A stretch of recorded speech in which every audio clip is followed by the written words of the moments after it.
Before we descend into the sealed corridors beneath the Vatican, I want to give a shout out to Spot Boogie for suggesting this topic. If you're enjoying this investigation into what might be hidden beneath one of the most secretive institutions on Earth, please drop those hype points on this video. Seriously, it helps the channel way more than you possibly know, and it lets me know which stories resonate with you all the most. Also, I'd love to know, what time is it where you are right now, and where in the world are you listening from? Only if you want to share, of course, but we absolutely love seeing where everyone is tuning in from. It's incredible to think we've got people from every corner of the globe all diving into these mysteries together. Alright, let's get into it. April 10th, 2023, Rome. The Vatican Library smelled the way Lucian Ferraro always imagined eternity might smell. Ancient parchment, furniture polish, and centuries of whispered prayers absorbed into stone walls. After 6 years of begging for access, 2 years of proving his credibility, and 18 months of actual work in these halls, he'd learned to appreciate the weight of history that pressed down on every researcher who entered this place. Lucian had wanted this since childhood, since the day his grandmother, a devout Catholic who attended Mass every morning, told him that the church held secrets that would make the angels weep. She'd said it casually while making pasta in her tiny kitchen in Naples, but the words had burrowed into his young mind and never left. Now 38 years old, divorced, estranged from his daughter who lived in Milan with her mother, Lucian had poured everything into his work. Historical research was all he had left. The Vatican archives represented the pinnacle of his field, the ultimate validation that his life's choices had meant something. He'd been cataloguing routine acquisition records for 3 hours when he found it. Tucked between 2 requisition forms from 1957 was an envelope that shouldn't have existed. No barcode, no classification number, just a single phrase stamped in faded red ink across yellowed paper. Archivum Subterraneum, Level 4. Lucian's hands trembled as he broke the brittle wax seal. The sound echoed in the quiet reading room, a soft crack that seemed too loud. He glanced around, suddenly paranoid, but the only other person visible was an elderly priest dozing 3 tables away. Inside was a single torn page. The edges burned as if someone had tried to destroy it but couldn't finish the job. The paper was brittle, fragile as a dried leaf. The letterhead bore the papal seal of Pope Pius XII, the 3-tiered crown above crossed keys, embossed in gold that had faded to a dull bronze. The date read June 19th, 1948. The text was brief, written in Latin with a shaky hand, as if the writer had been under tremendous stress. But 3 phrases leapt out at him, each one more impossible than the last. Objectum originis celestis, ex deserto recuperatum, an object of celestial origin, recovered from the desert. Crypta obsignata sub fundamento Sancti Petri, the sealed vault beneath St. Peter's foundation. Non licet homini comprehendere, not permitted for man to comprehend. Lucian read it twice, then 3 times, his heart hammering against his ribs. His academic mind catalogued the implications while his hands shook with something between excitement and dread. An object of celestial origin. In 1948, just after Roswell. Hidden beneath the Vatican itself. This was either the discovery of his career or an elaborate forgery. Either way, he needed documentation. He reached for his phone to photograph the document, his fingers fumbling with the lock screen. The reading room door burst open with a bang that made the dozing priest jerk awake. 2 Swiss guards in plain clothes, dark suits, no ceremonial halberds, crossed the marble floor with purposeful strides that echoed off the vaulted ceiling. Behind them, a thin man in clerical black with silver-rimmed glasses approached Lucian's desk with the measured pace of someone who had all the time in the world and knew it. Mr. Ferraro, the man said quietly, his English accented but precise, each word chosen with care. You found something that requires immediate return to the restricted archives. Lucian's mouth went dry. How did they know so quickly? Had the reading room been under surveillance? Or had someone known the document was there, waiting for whoever found it? "I was just cataloguing the 1957 acquisitions," Lucian said, trying to keep his voice steady. "This was misfiled." "We're aware." The cleric extended his hand, palm up, patient as stone. "The document, please. I should file a report. Document where it was found, proper archival procedure." "The document," the man repeated, his tone unchanged but somehow harder. "Now, Mr. Ferraro." Lucian hesitated, looking down at the yellowed page in his hands. The Latin text seemed to burn into his vision. He could feel the weight of history in that single sheet, secrets that had been hidden for 75 years. He surrendered the page. The cleric placed it in a leather folder without looking at it, closing the cover with a soft snap that sounded final as a tomb ceiling. "Your research privileges are suspended pending review," the man said, producing a laminated card from his pocket, Lucian's access badge. How did he already have it? "Please gather your belongings and exit the premises." "On whose authority?" Lucian asked, anger finally breaking through his shock. "The Holy Seas." The cleric's eyes were flat, unreadable behind his silver-rimmed glasses. "Immediately, please." One of the guards stepped closer, a subtle reminder that this wasn't a negotiation. As they escorted him through the marble corridors toward the exit, Lucian's mind raced. He hadn't photographed the document, but he didn't need to. Years of historical training had taught him to memorize quickly, to absorb details that others missed. He replayed the phrases in his head over and over. "Objectum originis caelestis, crypta obsignata, non licet homini comprehendere." They walked past reading rooms where other researchers worked in blissful ignorance, past glass cases displaying illuminated manuscripts worth millions, past frescoed walls depicting saints and angels and the glory of divine creation. All of it built on a foundation that might contain proof of something else entirely. The guards deposited him on Via della Conciliazione without ceremony, without explanation, without even a word. The morning sun felt too bright after the library's shadows, the noise of traffic and tourists jarring after the hushed reverence inside. Lucian stood on the sidewalk, tourists streaming past him towards St. Peter's Square. Families taking photos, pilgrims saying prayers, everyone seeking connection with the divine, and made a decision. Whatever they were hiding, whatever that document referenced, he would find it. He had memorized enough to begin his search, and something told him that his expulsion wasn't just about a misfiled document. They'd been too quick, too efficient, as if they'd been waiting for someone to find it, as if this was a test. Act 1. The real history of the Vatican archives. The Vatican Secret Archives, officially renamed the Vatican Apostolic Archives in 2019, in an effort at transparency that fooled no one. Occupy a building tucked behind the Cortile del Belvedere, accessed through a nondescript door that most tourists walk past without noticing. To most of the world, they represent an impenetrable fortress of historical documentation spanning 12 centuries. Lucian knew better. The archives weren't just a library. They were a maze built on secrets, organised by an organisational system so Byzantine that researchers often joked it was designed to prevent discovery rather than enable it. Back in his cramped apartment in Trastevere, a fourth-floor walk-up with a view of laundry lines and satellite dishes, he spread his research across the kitchen table that doubled as his desk. The apartment was small, furnished with second-hand pieces and stacks of books that served as impromptu furniture. The walls were covered with maps of Rome, architectural diagrams, timelines he'd created for various research projects over the years. Now he created a new timeline, 1948, the year everything changed. Years of studying Vatican history had prepared him for this moment, though he'd never imagined he'd use that knowledge to investigate something so deeply buried.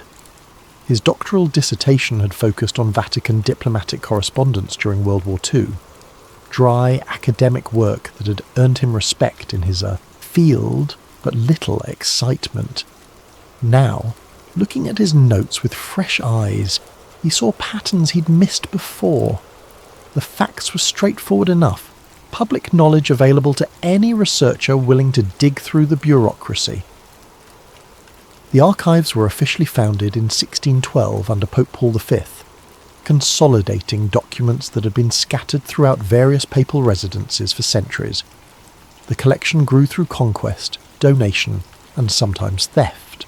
Cardinal Scipione Borghese alone had acquired tens of thousands of documents from noble families across Italy.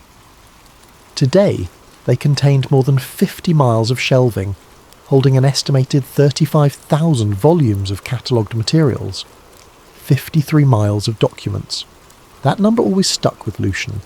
53 miles of human history, of papal bulls and diplomatic letters, of Inquisition records and banking ledgers, of everything the Catholic Church had done or witnessed for more than 1,000 years. But that was only what they acknowledged publicly. The research process itself was Kafkaesque.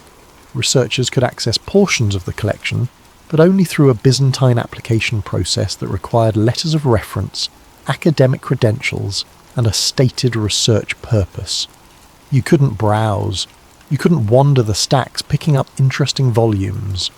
You had to request specific documents by name and catalogue number, which meant you had to already know what you were looking for, and many sections required special permission that was rarely, if ever, granted.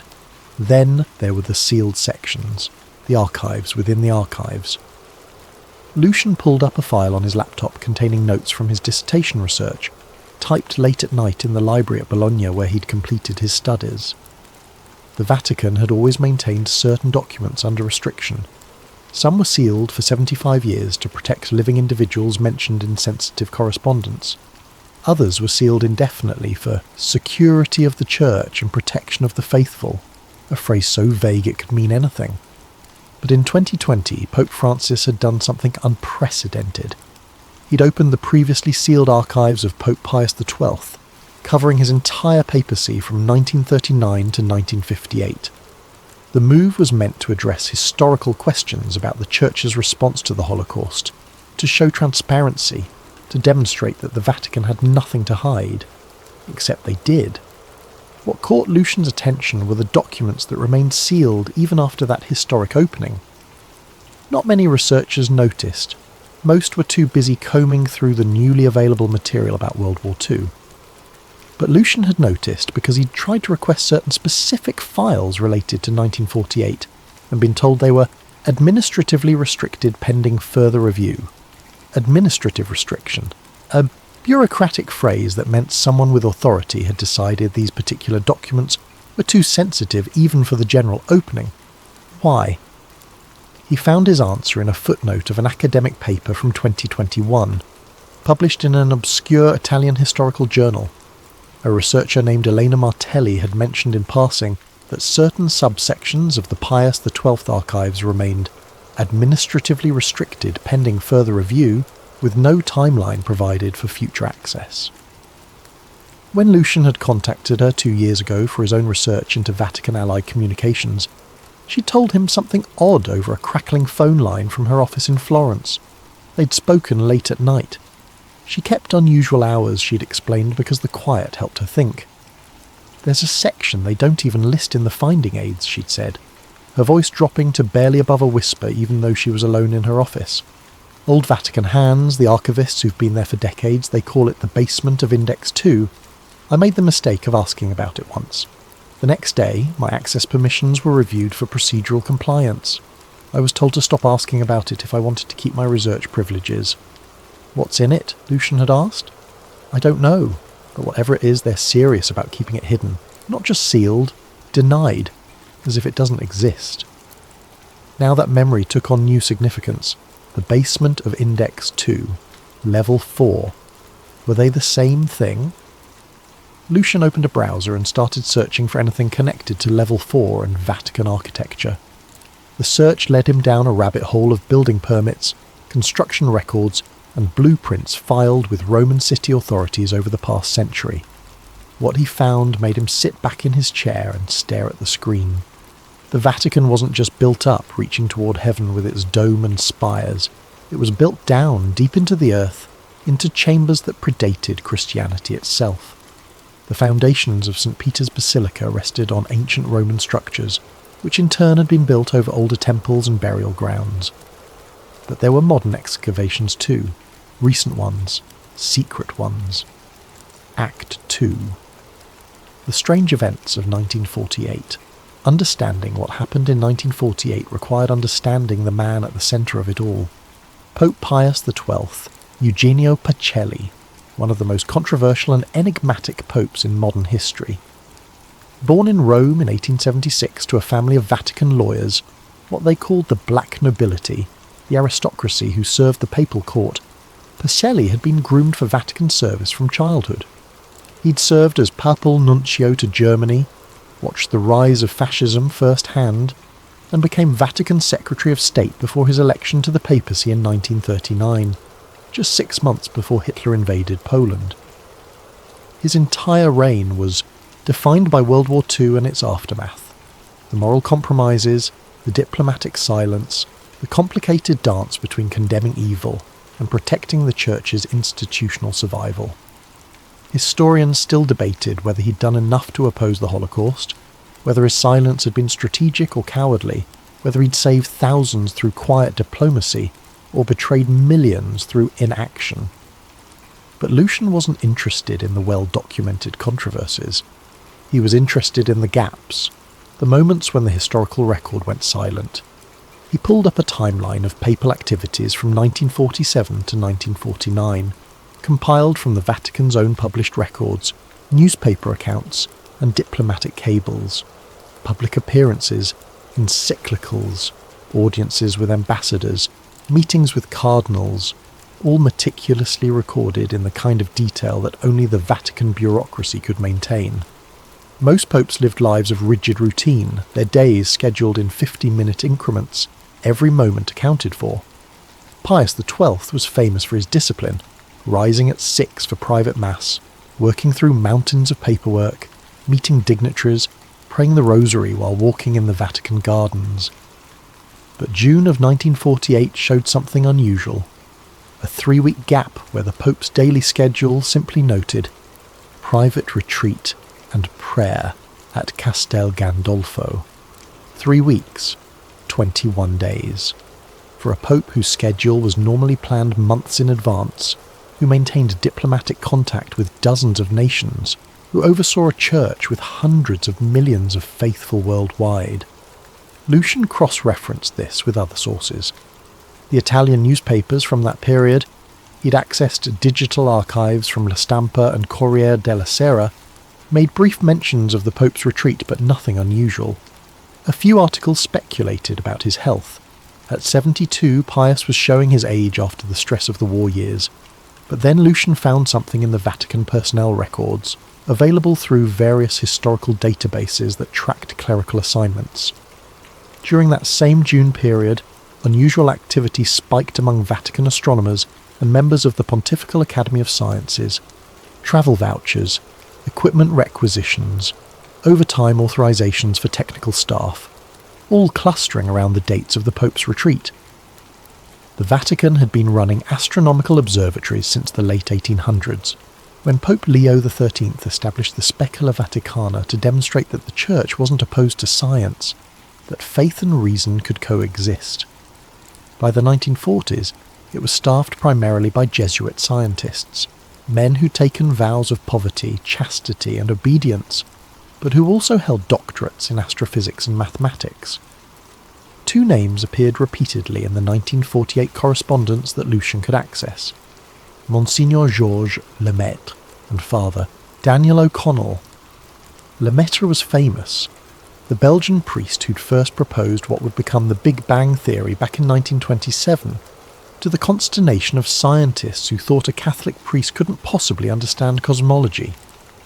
Einstein himself had initially rejected Lemaitre's mathematics, only to later admit the priest was right. By 1948, Lemaitre was one of the most respected cosmologists in the world, advising the Pope on scientific matters. Father O'Connell was less well known publicly, but highly influential within Vatican circles.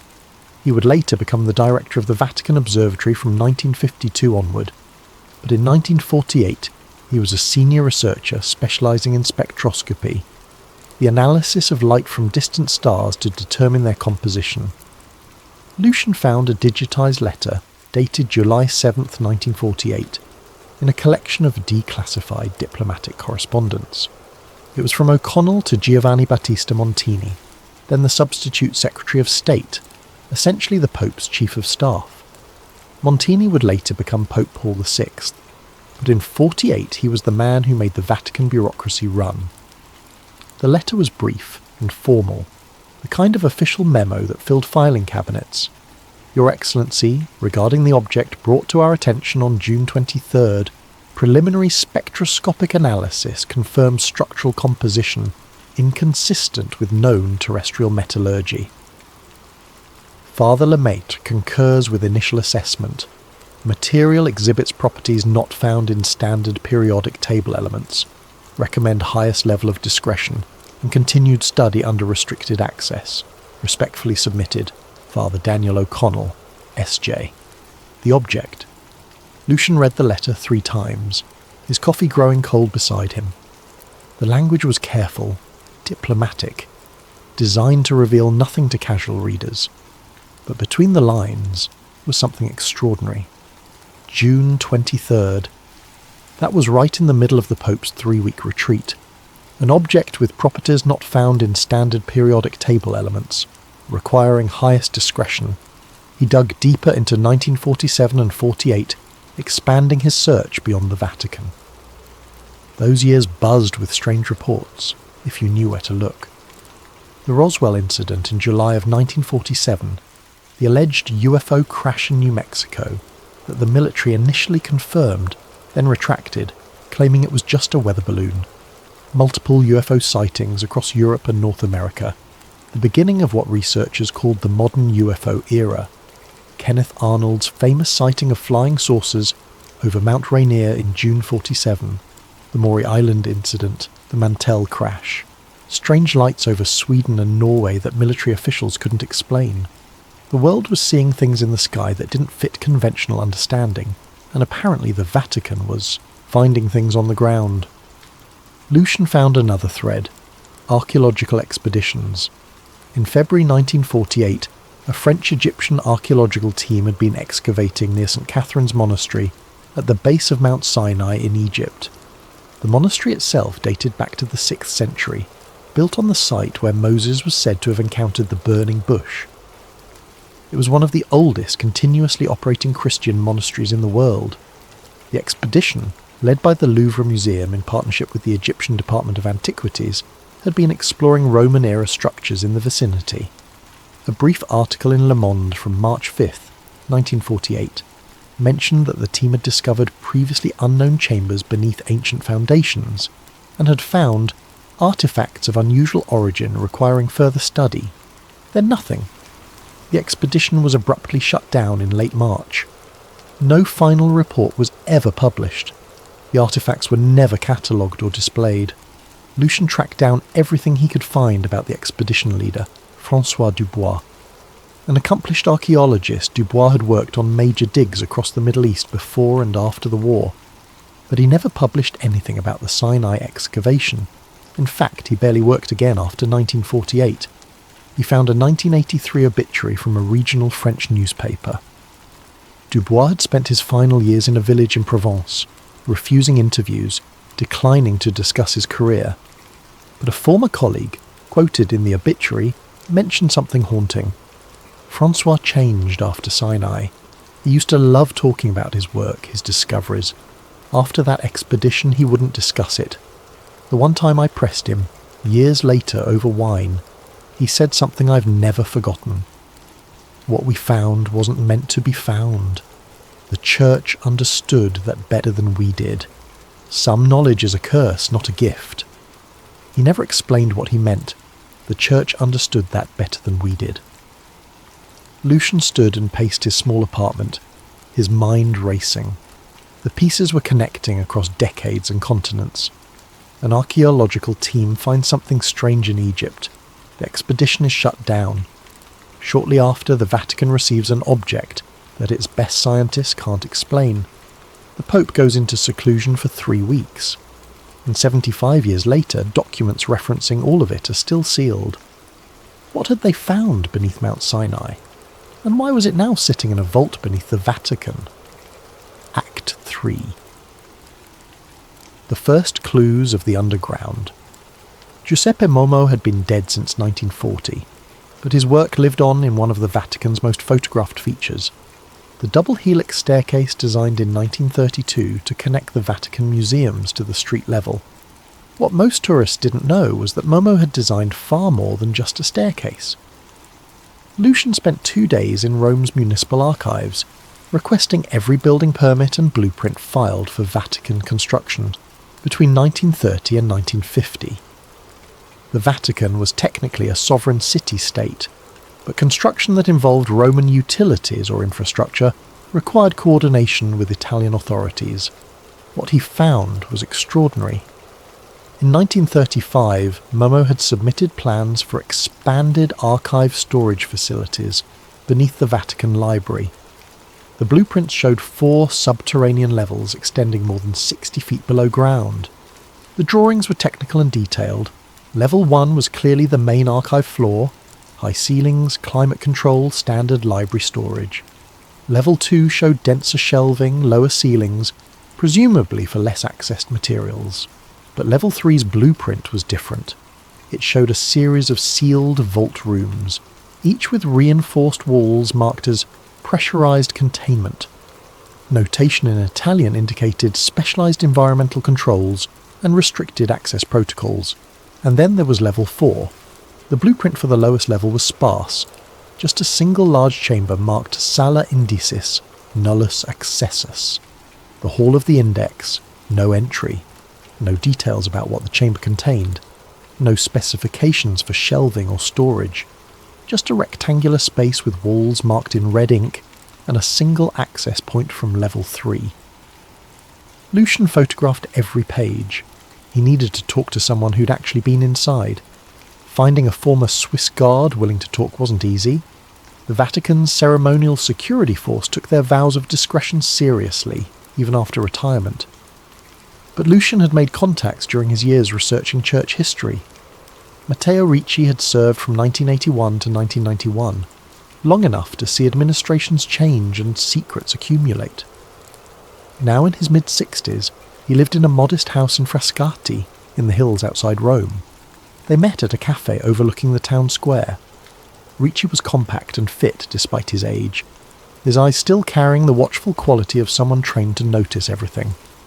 He listened as Lucian explained his research in careful, general terms. "You're asking about the lower archives," Ricci said finally. It wasn't a question. "Yes." "What you need to understand is that the guard's duties include protection of materials, not just people. We rotate through different posts. Some are ceremonial, some are very much not." "Level 4?" Lucian asked. Ricci sipped his espresso. "In 10 years of service, I escorted exactly 3 people to Level 4. All of them were astronomers from the observatory. All 3 visits happened during night shifts. Each time they went down alone after we opened the seals. We waited at the Level 3 checkpoint. What did they do down there?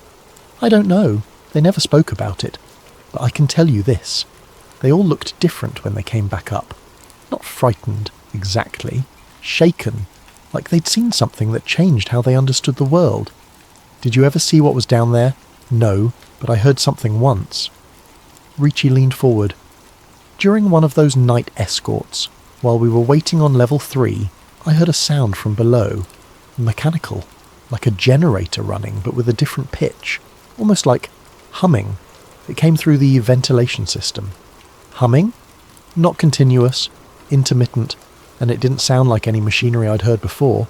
He paused. "One of the other guards joked that it sounded like something breathing. He was reassigned the next week." Lucian felt his skin prickle. "When was the last time someone accessed Level 4? "While I was serving, 1989, a Jesuit astronomer from Castel Gandolfo. After that night, the access protocols changed. Papal authorization required in writing. Do you know what they keep down there?" Ricci looked at him for a long moment. "Officially? No. But Vatican security operates on need to know.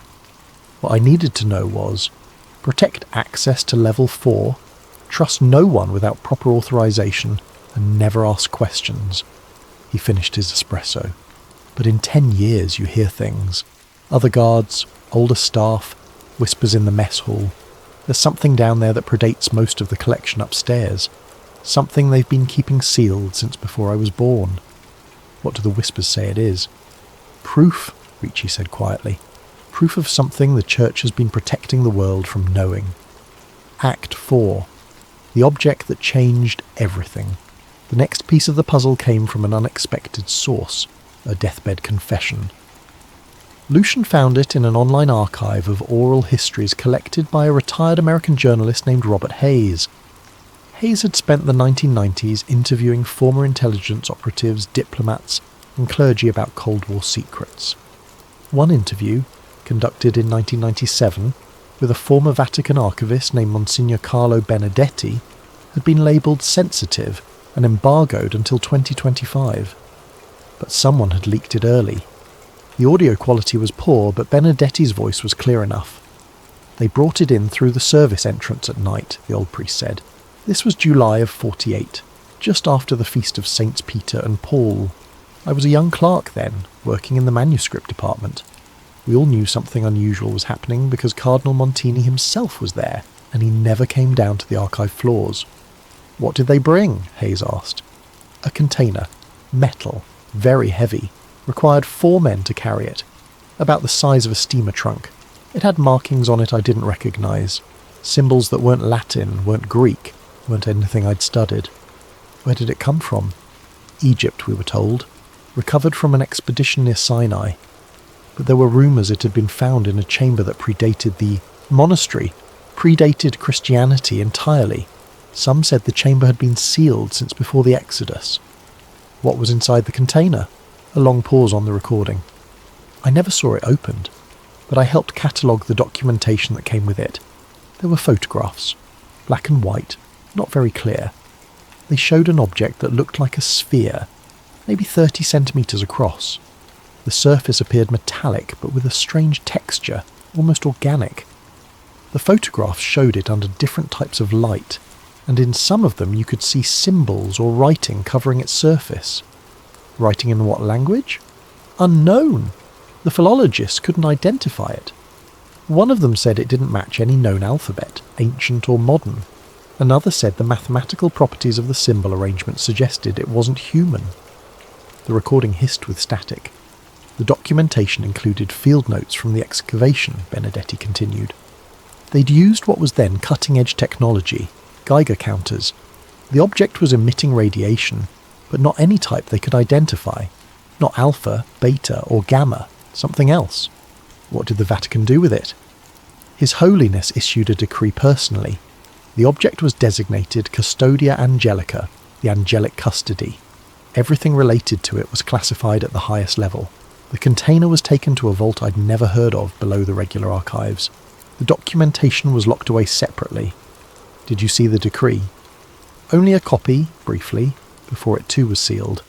But I remember one line very clearly. It said, "Documents and items that challenge the created order are to be sealed at the highest level, known only to the throne of Peter and those he deems necessary for the Church's protection." Challenge the created order, Hayes repeated. What does that mean?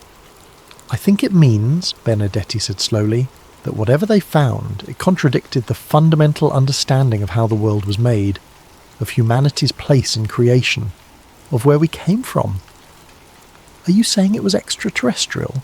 Another long pause. I'm saying the Church believed it was important enough to hide from the world for eternity. The interview ended shortly after. Lucian sat in his apartment, the audio file playing in the background. Custodia Angelica, the angelic custody. He pulled up everything he could find about Pope Pius XII's activities in July 1948. The public record showed normal audiences, a meeting with diplomats from newly formed Israel, routine business. But Lucian found something else, a photograph from the Vatican newspaper, dated July 28, 1948. It showed Pius XII in the Vatican gardens, but the caption noted he was recovering from a brief illness that had kept him from public audiences the previous week. The Pope wasn't sick often. Medical records eventually made public showed he'd been in good health throughout that period. So why the absence? Lucian thought about the logistics. If you're the Pope and someone brings you an object that challenges the created order, what do? You don't just lock it away. You try to understand it. You consult experts, astronomers, scientists, theologians, and you pray. Maybe a week of illness was actually a week of grappling with the implications of what had been found beneath the desert. Lucian needed to know more about the object itself. If Vatican astronomers had examined it, there might be records at the observatory. He started making plans to visit Castel Gandolfo. Act 5.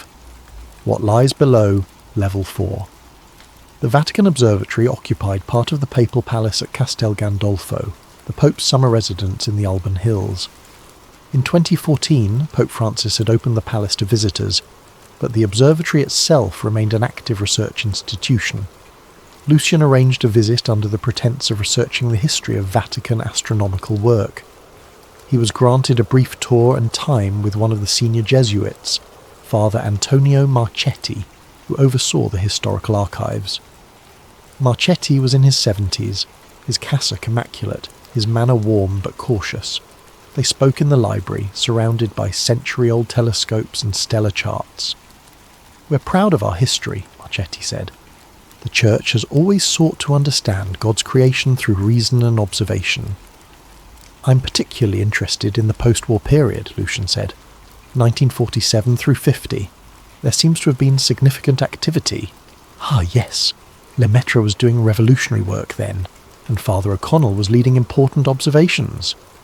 Were they examining anything unusual during that time, beyond standard celestial observations?" Marchetti's expression shifted almost imperceptibly. "Define unusual." Lucian decided to take a risk. "I found references to an object brought to the Vatican in 48, something that required analysis by trained astronomers." The old priest was quiet for a moment, studying Lucian's face. "You're talking about the Sinai artifact," he said finally. Lucian's heart raced. "Yes." Marchetti stood and walked to the window, looking out over the gardens. "I shouldn't discuss this, but I'm old, and perhaps the truth deserves to see daylight eventually." He turned back. "What do you know already?" "That an object was recovered from Egypt, that it showed unusual properties, that Vatican astronomers examined it, and that the findings were sealed." "We shared data with NASA in the 70s, Marchetti said quietly. "A gesture of scientific cooperation. Some of it came from the 48 analysis." "What kind of data?" "Radiation signatures unlike anything in our reference materials. Structural analysis showing molecular arrangements that don't match known periodic table configurations. And something else." He paused. "Inside the sphere, we found a partial star map." "A map?" "Etched into the interior surface, visible only under specific wavelengths of light. It showed stellar positions, but the configuration didn't match any known region of space visible from Earth. Either it was created from a different vantage point in the galaxy, or it's very, very old and the stars have shifted." "How old?"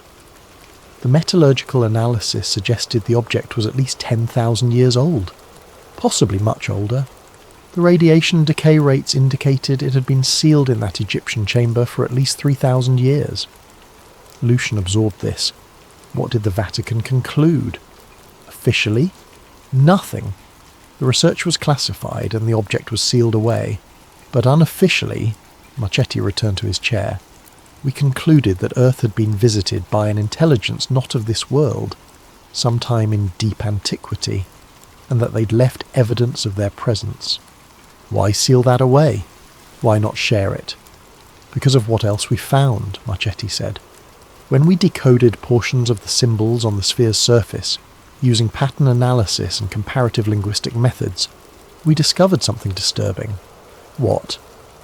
The symbols seemed to reference genetic information, specifically structures that closely resembled the human genome, which we didn't even fully understand until decades later.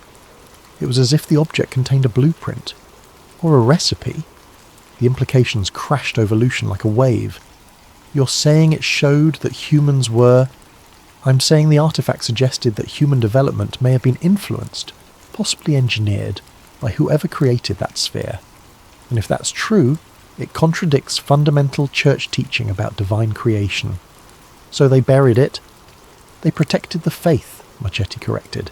Imagine announcing to the world in 1948 that humans might be the product of ancient extraterrestrial intervention. In the aftermath of the Holocaust, during the beginning of the Cold War, when people were desperate for meaning and stability, the world would have come apart. Do you think it's still there? In the vault? Marchetti looked at him carefully.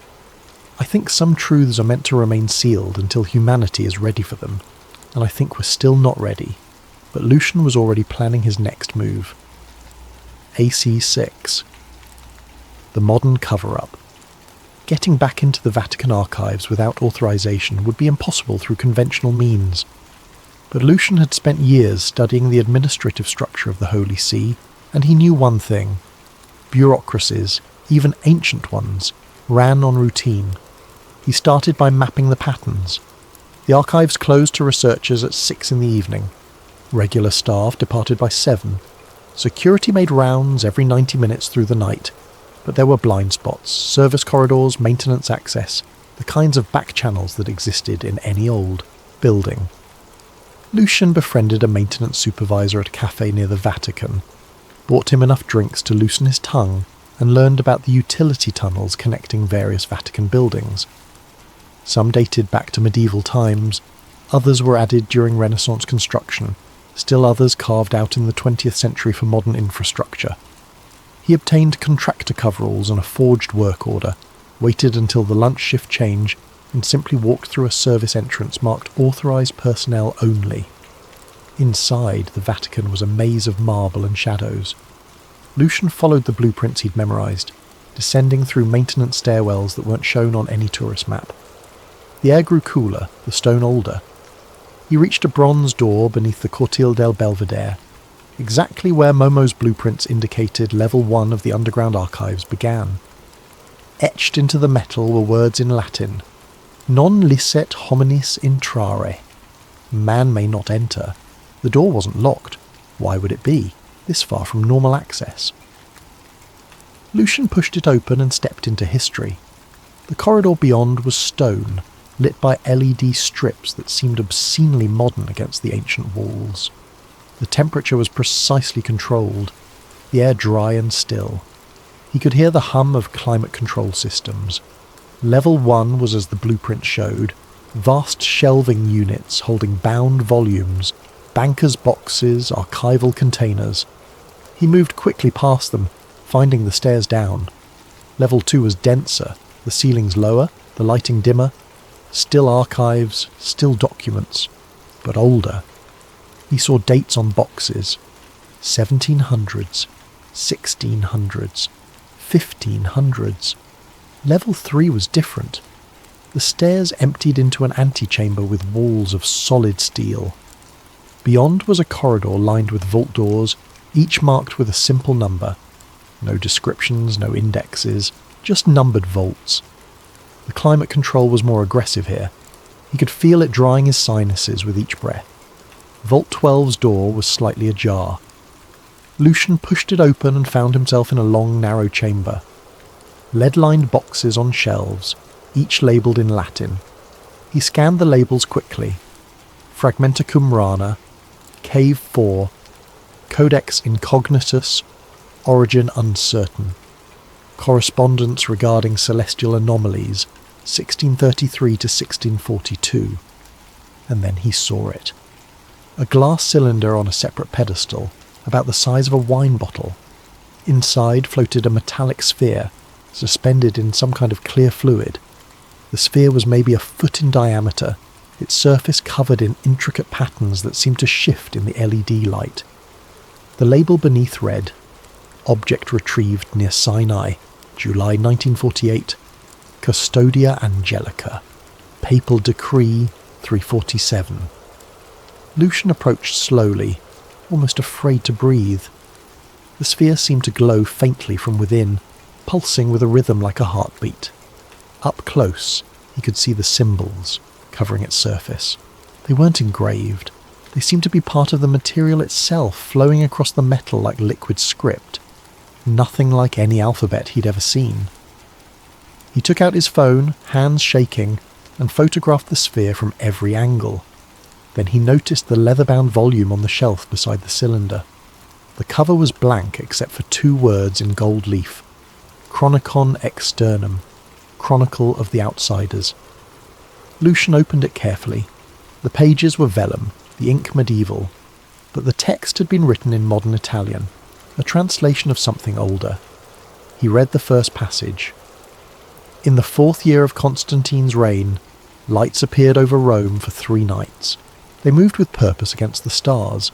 The Bishop of Rome declared them signs of divine favour, but in private correspondence he wrote, "They are the same lights our forefathers saw, the same visitors who came before Christ, before Moses, before the flood. We do not speak of them openly, for the people are not ready to understand that we are not alone in God's creation."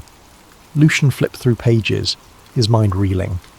Passage after passage described encounters between church figures and beings descending from the sky. References to lights over Byzantium in the 9th century. Strange visitors to monasteries in the Andes in the 1500s. Objects recovered from ancient sites and quietly brought to Rome. And then he found an entry dated 1793. The sphere brought from Egypt contains knowledge forbidden to man. Its makers understood the architecture of life itself. They knew what we are, how we were formed, perhaps even shaped our development. This knowledge must remain sealed, for if the faithful learned that their origins were guided by intelligence not divine, the foundation of Christendom would crumble. Lucian heard footsteps. He closed the volume, grabbed his phone and moved toward the back of the vault. There, another door barely visible in the shadows. It led down. Level 4. The stairs were narrow, carved from bedrock rather than constructed. Each step showed chisel marks, as if this passage had been hewn by hand centuries ago. The walls were no longer finished stone but raw rock, damp with condensation, as if this level had been excavated from the earth itself rather than built into it. The air changed as he descended. Colder, heavier, charged with something he couldn't name, like the atmosphere before a thunderstorm, thick with potential energy. His phone's flashlight beam bounced off the moisture on the rough walls. The stairs spiraled down, deeper than the blueprints had suggested. 19 metres, Momo's plans had said, 62 feet. But it felt deeper, as if he were descending not just through rock, but through time itself, peeling back layers of history to reach something primordial. At the bottom was a single chamber, just as the blueprint showed. The Sala Indicis. Lucian stepped off the final stair and stopped, his breath catching in his throat. The room was circular, maybe 40 feet across, with a domed ceiling that disappeared into shadow above. The walls were ancient stone, not Roman, older, predating even the Empire. But embedded in those ancient walls was technology that seemed pulled from a science fiction film. Computer servers lined the perimeter, their LED indicators blinking in the darkness like a constellation. Fibre optic cables snaked across the stone floor. Climate control units hummed softly, maintaining precise temperature and humidity. Electrical conduits ran along the ceiling, feeding power to equipment that had no business existing in a medieval vault. But all of that was peripheral. His eyes went immediately to the centre of the room. A large glass case, maybe 10 feet tall and 6 feet wide, stood on a raised platform of polished black stone.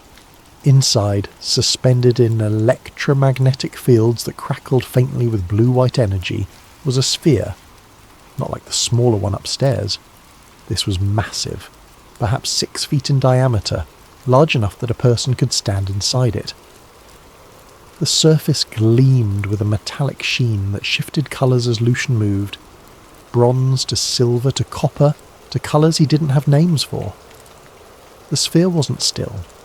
It rotated slowly, majestically, in the electromagnetic field, and as it turned, the symbols covering its surface became visible. Thousands of them, maybe tens of thousands, flowing across the metal like water, rearranging themselves in patterns that made Lucian's eyes hurt to follow. The light from the sphere cast strange shadows on the walls. Not the hard-edged shadows of ordinary objects, but soft, diffuse glows that seemed to have depth and dimension of their own. Lucian approached slowly, his footsteps echoing in the chamber. As he got closer, he realised the sphere was humming. Not the mechanical hum of the servers, but something organic, alive. The sound Ricci had described. Like breathing. Like something that had a heartbeat. The temperature near the sphere was different. Warmer. The air shimmered slightly as if reality itself bent around the object.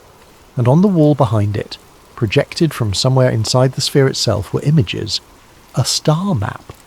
But not any stars Lucian recognised from Earth's night sky. The constellations were wrong, the patterns unfamiliar.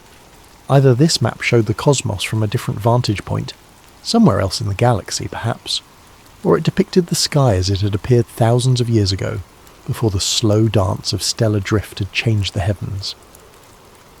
Beside the star map was another diagram, and Lucian's scientific training allowed him to recognise it immediately. A double helix. DNA. But not quite human DNA. The structure was similar, the same basic architecture of nucleotides and base pairs. But there were additional elements, extra strands, sequences that shouldn't exist in terrestrial genetics. It looked like a blueprint, or a recipe, instructions for creating something. And at the bottom of the projection, in symbols that somehow translated themselves in his mind, not in words, but in pure meaning, in concepts that bypassed language entirely, was a message.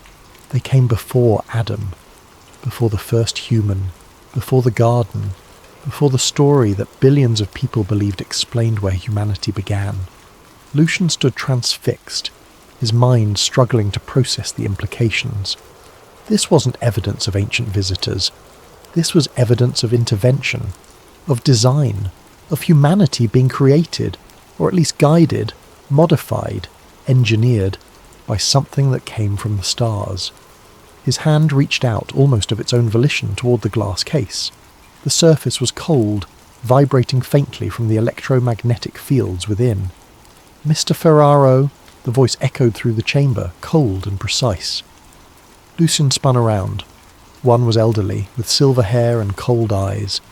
The other was younger, carrying a tablet computer. "Mr. Ferraro," the older man said in accented English, "you've come quite far." Lucian recognised him from photographs. Monsignor Alfredo Rizzi, from the Secretariat of State. "What is this?" Lucian asked. "Protection," Rizzi said simply. "Archives are sealed for the safety of the faithful. Some truths cause more destruction than ignorance. You're hiding evidence that humanity was visited by extraterrestrial intelligence." "We're preserving social order," Rizzi corrected. "Look at this object. Truly look at it. What do you see?" Lucian looked back at the sphere. The symbols were rearranging faster now, as if responding to his presence. "I see proof," he said. "You see questions without answers," Rizzi replied. "Who made this? Why did they come? What did they do to us? And most importantly, where are they now? We've had these objects for centuries, Mr. Ferraro. We've studied them with the best scientific minds the Church could provide, and we still don't know. Then tell the world. Let everyone study them. And watch civilization tear itself apart." Rizzi shook his head. "The artifact suggests human origins may have been engineered, that we were designed, or at minimum influenced by non-human intelligence. How do you think that knowledge would affect the 6 billion people who believe they were created in the image of God, or the billions more who have different but equally fundamental origin stories? People have a right to the truth. People have a right to stability," Rizzi countered, "to meaning, to hope. This," he gestured at the sphere, "offers only chaos, questions that undermine every foundation we've built civilization upon. So you'll keep it buried forever, until humanity is ready, if that day ever comes." Rizzi nodded to his companion, who tapped something on the tablet.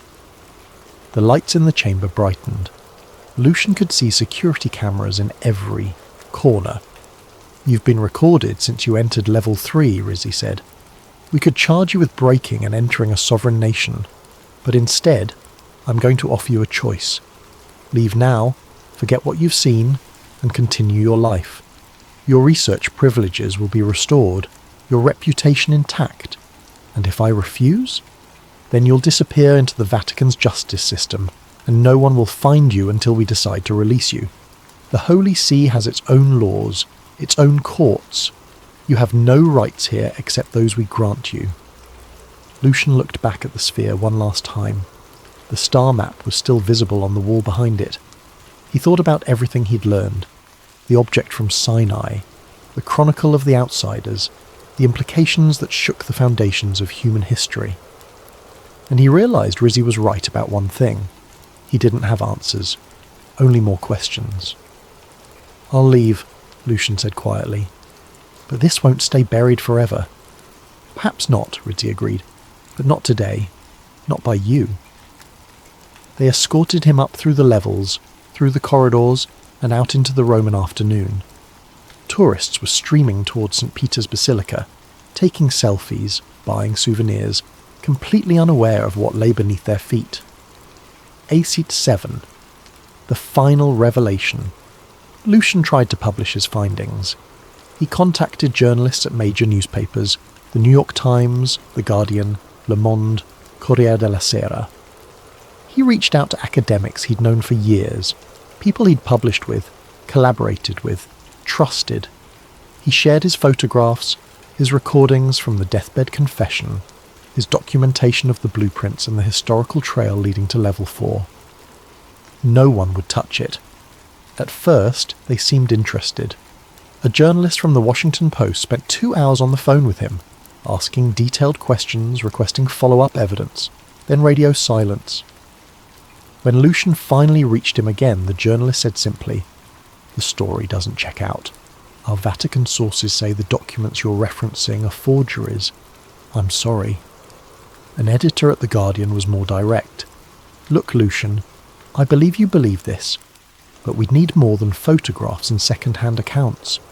We'd need the actual artifacts, independent verification, multiple sources, and frankly, even if it's all true, I'm not sure publishing it would serve the public interest. This would cause global chaos." A history professor at Oxford, someone Lucian had known since graduate school, was blunter still. "You need help, mate. Professional help. This conspiracy theory thinking, it's not healthy. Take a break. See someone. Get your head sorted." The Vatican's influence was subtle but comprehensive. Publications that showed initial interest suddenly lost interest. Editors who wanted the story were transferred or replaced. One journalist who pushed too hard, a freelancer in Rome who'd started asking questions at the Vatican press office, found her credentials revoked for ethical violations that were never specified. Her work visa was questioned. She left Italy 2 weeks later. Lucian realised the pattern. They weren't killing the story through force. They were killing it through erosion, through institutional pressure, through the application of influence accumulated over 2,000 years of existence. How do you fight an institution that's outlasted empires? 2 weeks after his expulsion from the archives, on a Wednesday evening as Rome settled into its golden hour light, Lucian returned to his apartment to find an envelope on his doormat. No postage, no courier stamp. Just a crisp white envelope that had been hand-delivered by someone who could access his building without being buzzed in. Inside was a single note, handwritten in elegant cursive script. "Truth is a burden, Mr. Ferraro. Some carry it for a lifetime, others are crushed beneath its weight. Leave it where it belongs, in the dark, where it can harm no one." Beneath the note was a photograph. It showed him standing in Level 4, illuminated by the blue-white glow of the sphere, looking up at the star map on the wall. The image was crisp, high resolution, taken by one of the security cameras Rizzi had shown him. The message was clear. "We were watching. We are always watching. We have evidence of your trespass. We can use it whenever we choose." But at the bottom of the envelope, tucked beneath the photograph, Lucian found something else. Something they hadn't meant to send. Or perhaps something they had meant to send, though he couldn't fathom why. A small shard of metal, no larger than his thumbnail. Irregular in shape, as if it had been broken off a larger piece. It had the same strange texture as the sphere, smooth but somehow organic, with that peculiar sheen that shifted colours as it caught the light. The same flowing symbols covered its surface, impossibly small, visible only when he held it up to his desk lamp and squinted. Lucian turned it over in his fingers, his heart racing. Was this a threat? A warning? Or something else? A test, perhaps? Or an admission that the truth couldn't be contained forever? That it leaked out in fragments and whispers despite their best efforts? He set it on his desk and watched it in the dimming evening light. And then it began to glow. Faint at first, just a hint of luminescence from deep within the metal itself. But as the apartment darkened and night settled over Rome, the glow intensified, a soft blue-white pulse that matched the rhythm he'd seen in the sphere. Like a heartbeat, like something alive. Lucian picked it up again. The metal was warm now, generating its own heat. The symbols seemed to move, flowing across its surface like liquid mercury, rearranging themselves into new configurations. He held it close, studying the patterns, and as he watched, something impossible happened. The symbols began to make sense. Not in words. He couldn't have translated them into Italian or English or any human language. But in concepts, in pure meaning that bypassed language entirely, the patterns conveyed information directly into his mind. Coordinates. Not on Earth, but in space.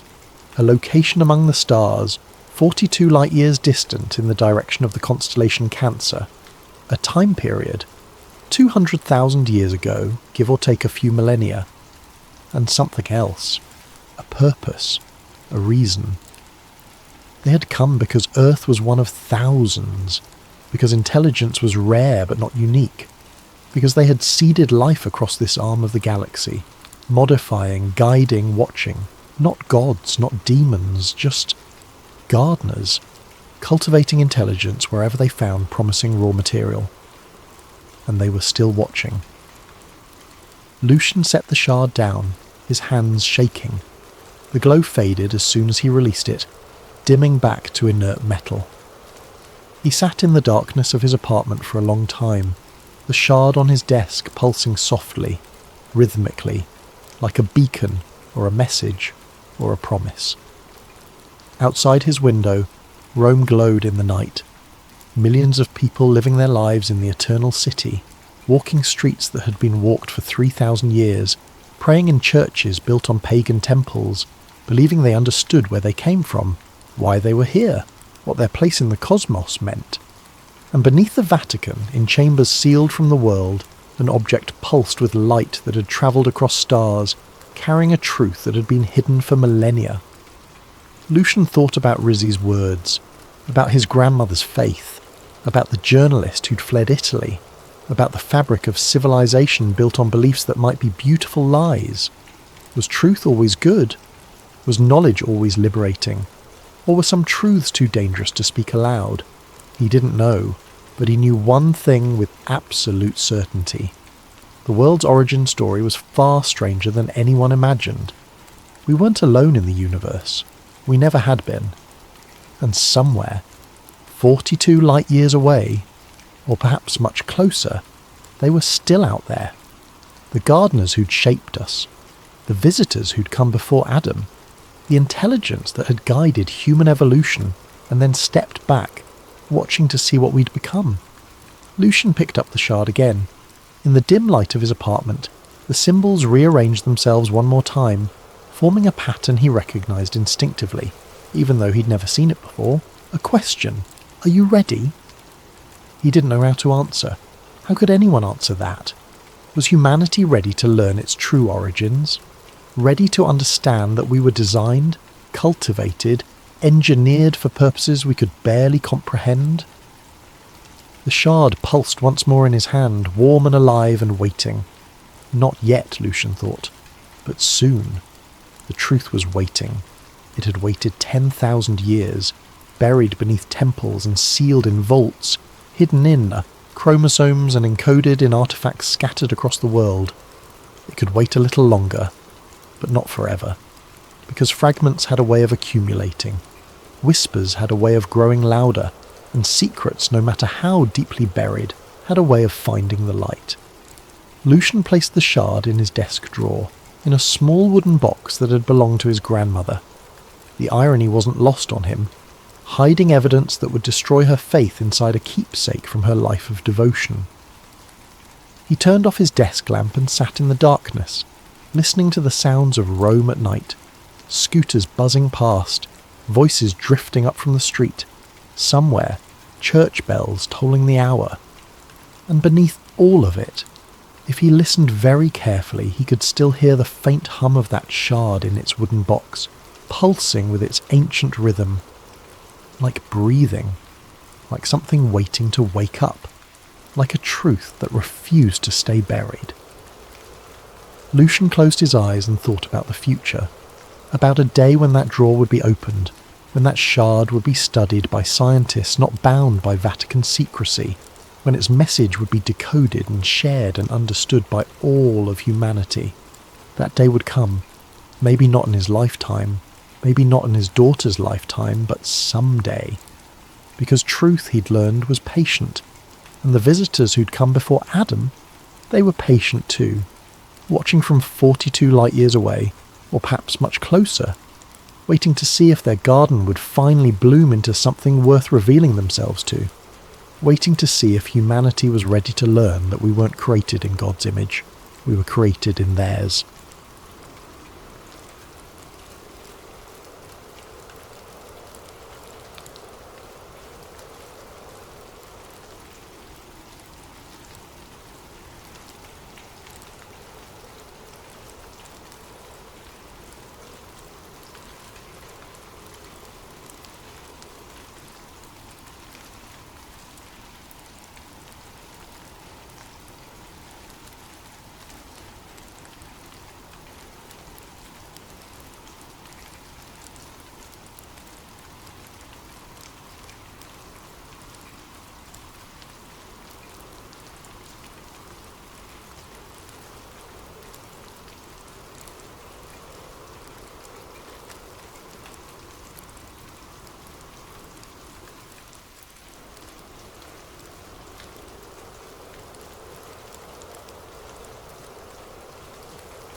The coffee cup trembles in my weathered hands as I speak these words for the first time in 53 years.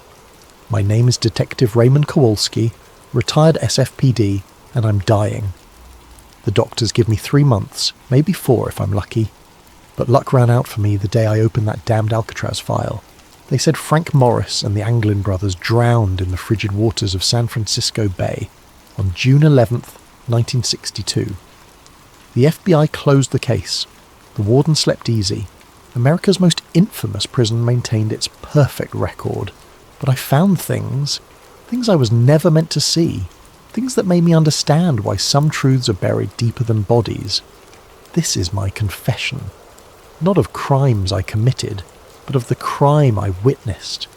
The systematic erasure of 3 men who may have pulled off the impossible, only to disappear into something far worse than death.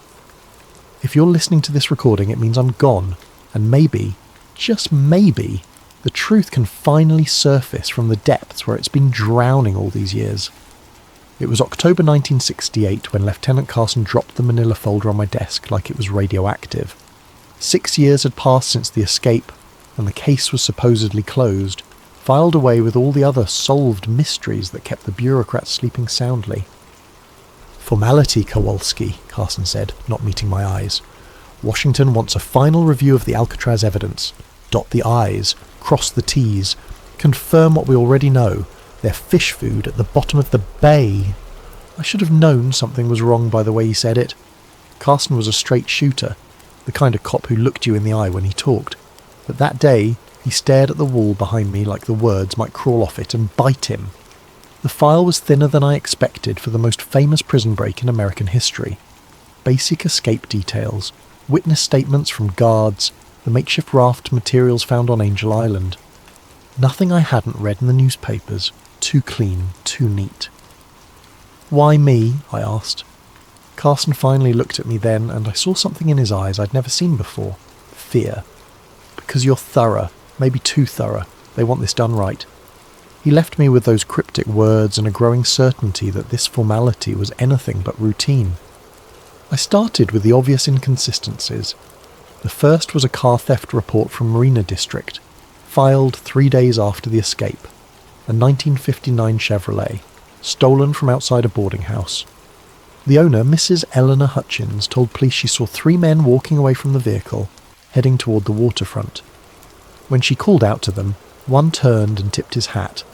"Polite as you please." "They had manners," she told the responding officer. "Real gentlemen. You don't expect that from criminals." The report was buried on page 47 of miscellaneous incident files. No follow-up, no investigation, no mention in the official Alcatraz case summary. Then there was the paddle, a crude wooden oar carved from driftwood, found by a fisherman near Richmond Bridge, 20 miles upriver from where the currents should have carried any debris. The fisherman, Miguel Santos, reported it to park rangers, who logged it as miscellaneous beach debris. No connection made to the escape, despite the timing and craftsmanship that clearly showed prison workshop techniques. But it was the witness statement that made my blood run cold. A night security guard at Fisherman's Wharf reported seeing 3 men in work clothes boarding a small fishing boat around 4 a.m. on June 12th. One of them had distinctive ears, prominent, almost pointed, just like John Anglin's mugshot description. The guard's statement was taken, filed, and apparently forgotten. When I tried to interview him, I learned he'd quit his job 2 weeks after the incident and moved back to Oregon. No forwarding address. "Don't dig too deep on this one, Ray," Carson warned me when I briefed him on my preliminary findings. "Some stones are better left unturned." That's when I knew I was onto something bigger than a prison break.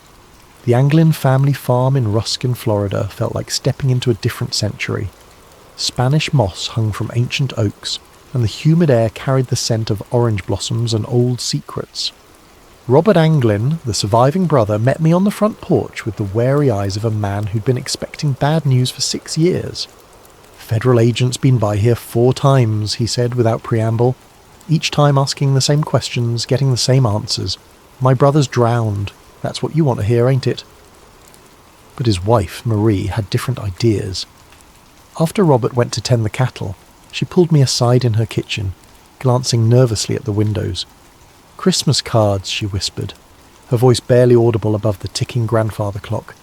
"Every year since '63, no return address, just signed J&C in handwriting that looks mighty familiar."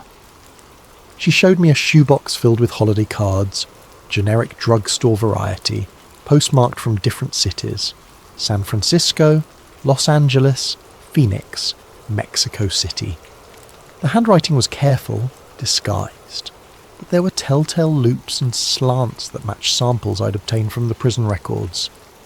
"Why haven't you told the FBI?" I asked. Marie's laugh was bitter. "You think we haven't tried? First agent said they were hoaxes. Second one confiscated them as evidence. Third one threatened to charge us with obstruction if we kept spreading false hope. These here are copies I made before they took the originals." Photographs came out next.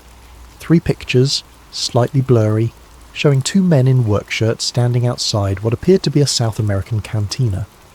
The faces were partially obscured by shadows and hat brims, but the bone structure, the posture, the way one man favoured his left leg, it all matched the Anglin brothers' physical profiles. "Woman from church.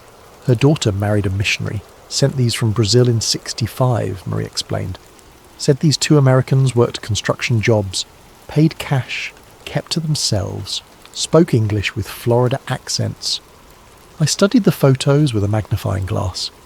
The man on the left had a distinctive scar on his forearm, a scar I remembered from Clarence Anglin's prison medical records, sustained in a workshop accident at Atlanta Federal Penitentiary. "FBI says they're look-alikes," Marie continued. "Coincidence, but a mother knows her son's detective. Even in shadows, even across oceans, those are my boys." The fear in her eyes wasn't the fear of grief or false hope. It was the fear of someone who knew more than she was saying, someone who'd been warned to keep quiet. As I left the farm that evening, I noticed a dark sedan parked down the country road, 2 figures visible in the front seats. When I drove past, they turned away, but not before I caught a glimpse of federal license plates. The Anglins were being watched. After 6 years, the dead men's family was still under surveillance. That night in my motel room, I spread out everything I'd gathered so far. The car theft, the paddle, the witness statements, the cards and photographs. Individually, they could be dismissed as coincidence or wishful thinking. Together, they painted a picture that made my hands shake as I wrote my preliminary report. Frank Morris and the Anglin brothers hadn't drowned in San Francisco Bay. They'd made it to shore, stolen transportation, and somehow managed to disappear into the wind. The question that kept me awake until dawn wasn't whether they'd survived the escape. It was why the government was so determined to pretend they hadn't. The National Archives building in Washington, D.C. has the kind of institutional grandeur designed to make visitors feel small and insignificant. As I walked through its marble corridors in November 1968, carrying my credentials and a growing list of questions, I felt exactly as intended. The records clerk, a thin man with wire-rimmed glasses and the pallor of someone who spent his days in basement filing rooms, greeted my request with practiced bureaucratic indifference. Alcatraz escape files? Let me check the catalogue. He disappeared into the labyrinthine storage system, returning 20 minutes later with a puzzled frown.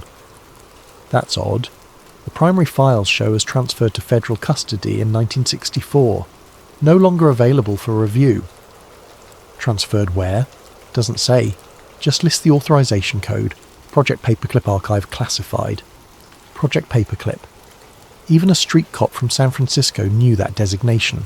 The program that brought Nazi scientists to America after World War II. Why would an escape case be filed under intelligence classifications? What about the secondary files, witness statements, evidence logs? Another search, another apologetic shrug. Also transferred, same authorization. I spent 3 days in Washington, following leads that turned to smoke and asking questions that generated only nervous silence. At FBI headquarters, my request for case consultation was politely denied. At the Bureau of Prisons, I was told the relevant personnel were unavailable for comment. Even my police credentials and Lieutenant Carson's authorization letters seemed to carry no weight. It was Agent Patricia Hendricks, a bureau analyst I'd worked with on a previous case, who finally gave me the truth over drinks in a Georgetown bar. She waited until we were alone, until the other patrons had cleared out, until even the bartender was busy with inventory in the back room. "Ray, you need to drop this," she said quietly, her usual professional demeanour replaced by genuine concern. "The Alcatraz case isn't cold. It's radioactive." "What does that mean?" Patricia glanced around the empty bar before continuing. Internal memo came down in 65. Any agent pursuing Alcatraz leads beyond the official drowning conclusion would be transferred to Alaska or worse. 3 agents have been quietly reassigned since then. Good agents, career agents, all because they asked too many questions about 3 supposedly dead men. Why? If they drowned like the report says, what's the threat? Her laugh was hollow. That's the million-dollar question, isn't it? All I know is that certain people in very high places want Frank Morris and the Anglin brothers to stay dead, and they're willing to destroy careers to keep it that way. She slid an envelope across the table. I couldn't get you the files, but I managed to copy some of the index pages before they were sealed. Names, dates, reference numbers. Maybe you can piece together what we're not supposed to know. The documents were fragmentary, frustratingly incomplete, but they told a story that made my blood run cold. Cross-references to CIA front companies, mentions of asset recovery protocol, transfer authorizations signed by officials whose names I recognized from the intelligence community. Most disturbing was a memo dated July 1962, just 1 month after the escape. Subjects may possess operational value. Recommend immediate field assessment rather than standard fugitive protocols. Operational value, not the language you'd use for bank robbers and car thieves. That night, in my Washington hotel room, I called Lieutenant Carson to report my findings. The conversation was brief and cryptic. "Ray, you need to come home. Now. I've got leads here, Lieutenant. Real leads. The leads will be there when you get back. If you get back. There are people asking questions about your questions, and those people have resources we don't. Come home." The line went dead. I packed quickly, checking the hallway twice before leaving my room. During the taxi ride to the airport, I noticed the same black sedan in my mirrors, that had followed me from the archives building 3 days earlier. Back in San Francisco, Carson met me at the airport personally, something he'd never done before. His first words were a warning. "Your hotel room was searched yesterday. Professional job. Nothing taken, nothing damaged, but they wanted you to know they'd been there." As we drove through the city, he filled me in on developments from my end. Miguel Santos, the fisherman who found the paddle, died in a car accident outside Portland last week. Single vehicle collision on a straight road, clear weather, and Mrs. Hutchins, the lady who saw the car theft, moved to Phoenix, left no forwarding address. Her old neighbours say federal agents visited her the day before she left. The pattern was becoming clear. Anyone connected to evidence contradicting the official narrative was disappearing, voluntarily or otherwise. The Alcatraz case wasn't just closed, it was being actively suppressed by people with resources and authority I couldn't match. "What do I do, Lieutenant?" Carson pulled over and turned to face me. In 30 years of police work, I'd never seen him look so serious. "You write a report confirming the drowning theory. You file it properly. You forget everything you've learned, and you pray that's enough to keep you breathing." But I couldn't forget. The faces in those photographs. The fear in Mary Anglin's eyes. The systematic elimination of evidence and witnesses. Somewhere out there, the truth was buried so deep that powerful people were willing to destroy lives to keep it hidden. The question was whether I was brave enough, or stupid enough, to keep digging. Tony the Fish Marconi wasn't the kind of informant you'd find in a police procedural manual. A small-time smuggler with ties to both San Francisco's waterfront and various federal agencies that preferred not to be named, Tony survived by knowing when to talk and when to disappear. When he agreed to meet me at a dive bar in North Beach, I knew the information would be worth the risk. "You're playing with fire, Detective," he said, stirring his whiskey with a nicotine-stained finger. "The Alcatraz thing? That ain't just a prison break, that's connected to some heavy government business." "What kind of business?" Tony glanced around the dim bar, noting the exits, the other patrons, the bartender's attention. Old habits from a life lived in the shadows. "You ever hear of something called the Prometheus Group?" I shook my head. "Private contractors, black budget operations, the kind of people who make problems disappear for Uncle Sam. Word on the street is they were running recruitment out of the Bay Area in the early 60s, looking for specific types, intelligent, adaptable, morally flexible, men who'd already proven they could operate outside the law." The implications hit me like a physical blow. "You're saying Morris and the Anglins were recruited?" "I'm saying Morris had an IQ of 133 and a talent for planning that impressed even the prison psychologists. The Anglin brothers were mechanical geniuses who could improvise solutions from scrap metal and determination. During the Cold War, those were valuable skills." Tony drained his whiskey and signalled for another. "Think about it. 3 men plan the perfect escape from America's most secure prison. They disappear without a trace, despite the biggest manhunt in federal history. Either they're criminal masterminds beyond anything we've seen, or they had help. Professional help. What kind of help? The kind that comes with new identities, transportation, and assignments in places where questions aren't asked. South America was crawling with intelligence operations in the 60s. Cuba, Chile, Brazil. All potential flashpoints that needed experienced operators who couldn't be traced back to Washington. The theory was insane, but it explained the evidence I'd uncovered. The systematic suppression of information, the classified file transfers, the fear I'd encountered at every level of government. If the Alcatraz escape had been a recruitment operation disguised as a prison break, then admitting the men survived would expose a covert program that violated everything America claimed to stand for. "There's another possibility," Tony continued, his voice dropping to barely above a whisper. "Maybe they weren't recruited. Maybe they stumbled onto something they weren't supposed to see." "Such as?" Alcatraz was more than a prison, Detective.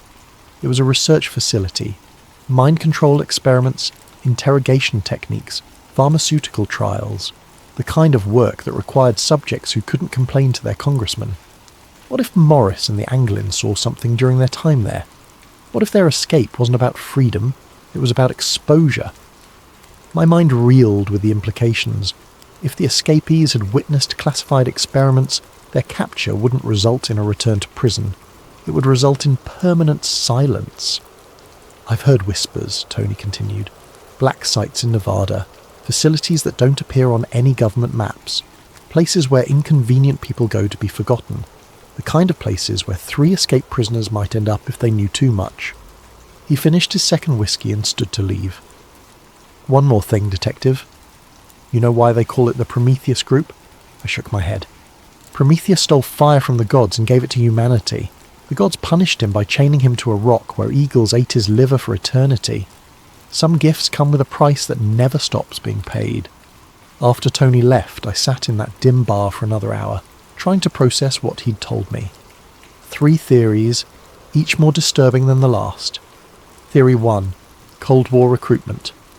The escape was facilitated by intelligence agencies looking for deniable assets. Morris and the Anglins were extracted, given new identities, and deployed to international hotspots where their criminal skills could serve national interests. Theory 2. Witness protection in reverse.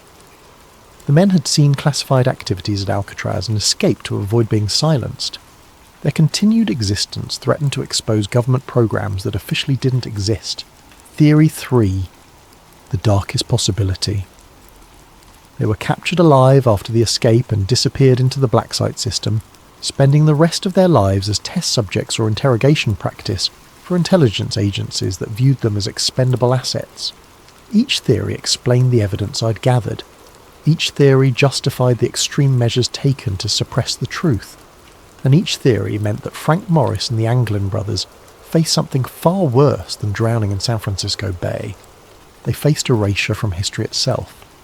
6 months later, against direct orders from Lieutenant Carson and my own better judgment, I found myself on a flight to Rio de Janeiro.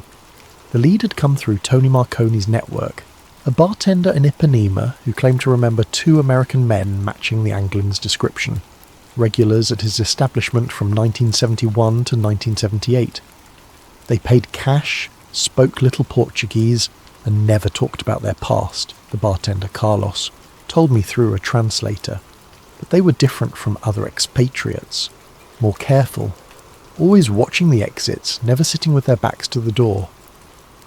The description matched surveillance training, the kind of operational security taught to intelligence assets. Carlos produced a photograph taken during a Christmas party in 1975, a grainy image showing 2 men at the edge of the celebration, their faces partially obscured but their body language unmistakably American. My hands trembled as I studied the picture. The man on the left had the same jawline, the same ears, the same way of holding his shoulders that I'd memorized from Clarence Anglin's prison files. The other figure showed signs of premature aging, stress lines and grey hair that suggested a life lived under constant tension. What happened to them? I asked. Carlos's expression darkened. They left suddenly, in the middle of the night. One day they were here. The next day their apartment was empty. The landlord said men in suits had come asking questions the week before. Americans, but not tourists. Government men. I spent another week in Rio following leads that grew colder with each passing day. The apartment building where the mystery Americans had lived was scheduled for demolition, its records mysteriously lost in a fire. The bank where they had allegedly maintained accounts had no record of American customers from that period. Every trail ended in convenient dead ends and missing documentation. On my final night in Brazil, I was approached by a man claiming to be a freelance journalist who'd been investigating the same story. We met at a beachside cafe in Copacabana, the sound of waves masking our conversation from potential surveillance. "You're the American detective asking about the Alcatraz escapees," he said without preamble. It wasn't a question. I neither confirmed nor denied, waiting for him to continue. "I've been working this story for 3 years," he said, following reports of American fugitives throughout South America. "The trail is real, detective, too real.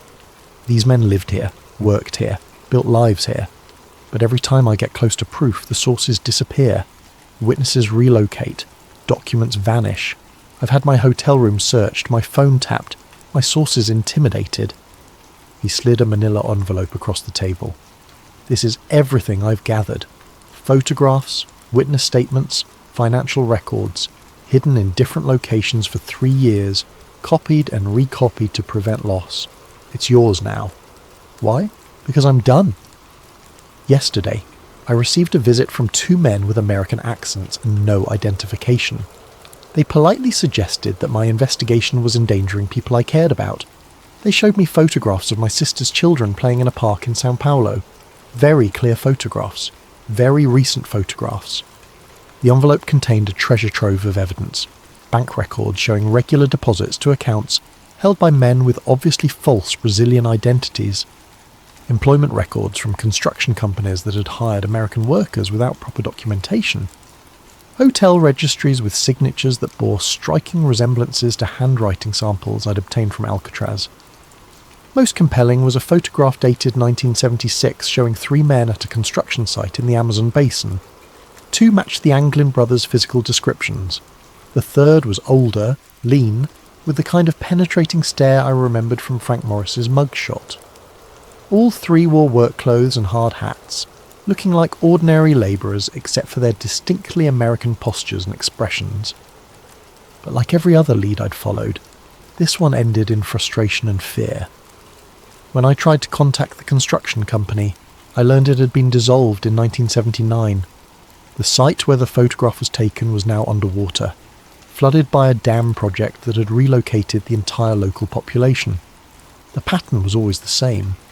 Evidence of survival followed by systematic elimination of that evidence. Either I was chasing ghosts or someone with vast resources was staying 1 step ahead of every investigation. My flight back to San Francisco was delayed by mysterious mechanical problems.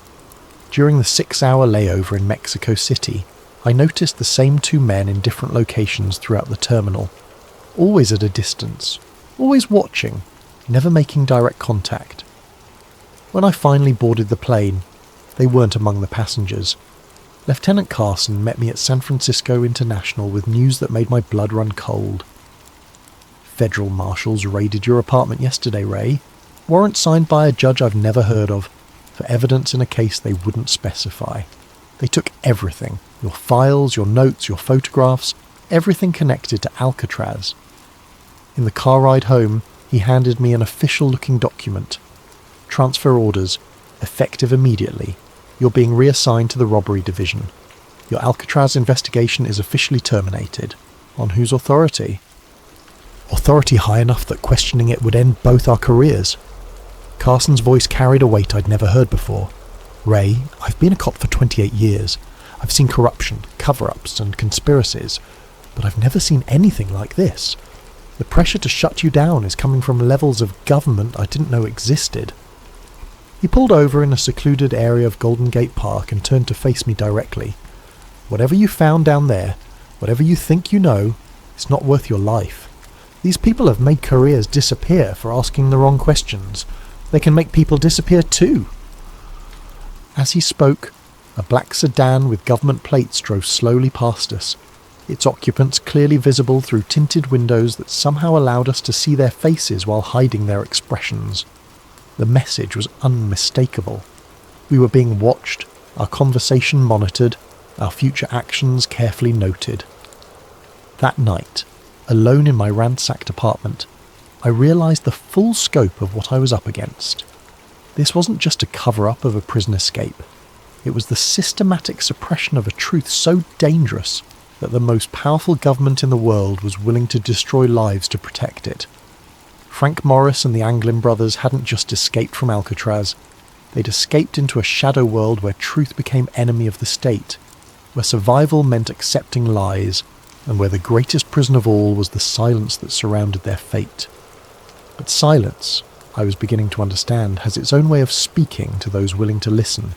25 years passed like pages torn from a calendar and scattered by the wind. I worked robbery division, collected my pension, and tried to convince myself that some truths were better left buried. The Alcatraz case became a ghost that haunted my dreams, 3 faces staring at me from the depths of San Francisco Bay, asking why I'd abandoned the search for their story. Then came January 2013, and a letter that changed everything. The History Channel documentary was running old Alcatraz footage when the phone rang. It was my former partner, Jimmy Chen, now working cold cases for the FBI. His voice carried the excitement of a man who'd stumbled onto something extraordinary. "Ray, you need to see this. Someone sent a letter to the Bureau claiming to be John Anglin. Says he's dying of cancer, wants to make a deal. Information about the escape in exchange for medical treatment." My hands shook as I read the photocopied letter Jimmy brought to my house that evening. The handwriting was shaky with age and illness, but certain flourishes matched the Christmas cards Marie Anglin had shown me decades earlier. The details were specific, accurate, insider knowledge that only someone who'd lived through the escape could possess. "It's a hoax," Jimmy said, watching my reaction. "Has to be. FBI handwriting analysis says inconclusive. Could be authentic, could be someone who studied the case extensively. But I knew better. The letter wasn't just about the escape. It mentioned details that had never been made public. References to guard rotation patterns that were classified. Descriptions of cell modifications that weren't in any official report. Knowledge that could only come from someone who'd been there, who'd lived through those final months of preparation. "There's more," Jimmy continued. "The letter mentions a meeting place, coordinates in the Bay Area, where supposedly Frank Morris left something hidden before the escape. Information that was too dangerous to carry. The writer claims it's still there, waiting for someone brave enough to look. The coordinates led to a section of Angel Island State Park, near the spot where the makeshift raft materials had been found 51 years earlier. Against every instinct for self-preservation I'd developed, I found myself hiking those trails the following weekend, searching for something I couldn't name. It was hidden in a cave that didn't appear on any park maps, sealed behind rocks that looked natural but showed tool marks when examined closely. A waterproof container, military surplus from the 1960s, containing documents that made my blood run cold. Guard schedules from Alcatraz, annotated with personal notes about corruption and smuggling operations. Photographs of prison officials meeting with men in expensive suits who didn't appear in any government directories. Financial records showing payments from offshore accounts to wardens and guards who lived far beyond their official salaries. Most damning was a handwritten journal in Frank Morris's distinctive script, documenting what he'd witnessed during his time at Alcatraz. The prison wasn't just housing criminals, it was housing witnesses to government activities that violated constitutional protections. Political prisoners who'd been disappeared from the mainland. Foreign nationals being held without diplomatic notification. Test subjects for psychological experiments that would later be revealed as part of the MKUltra program. The final entry, dated 2 days before the escape, was prophetic in its certainty. We're not breaking out to be free, we're breaking out to stay alive.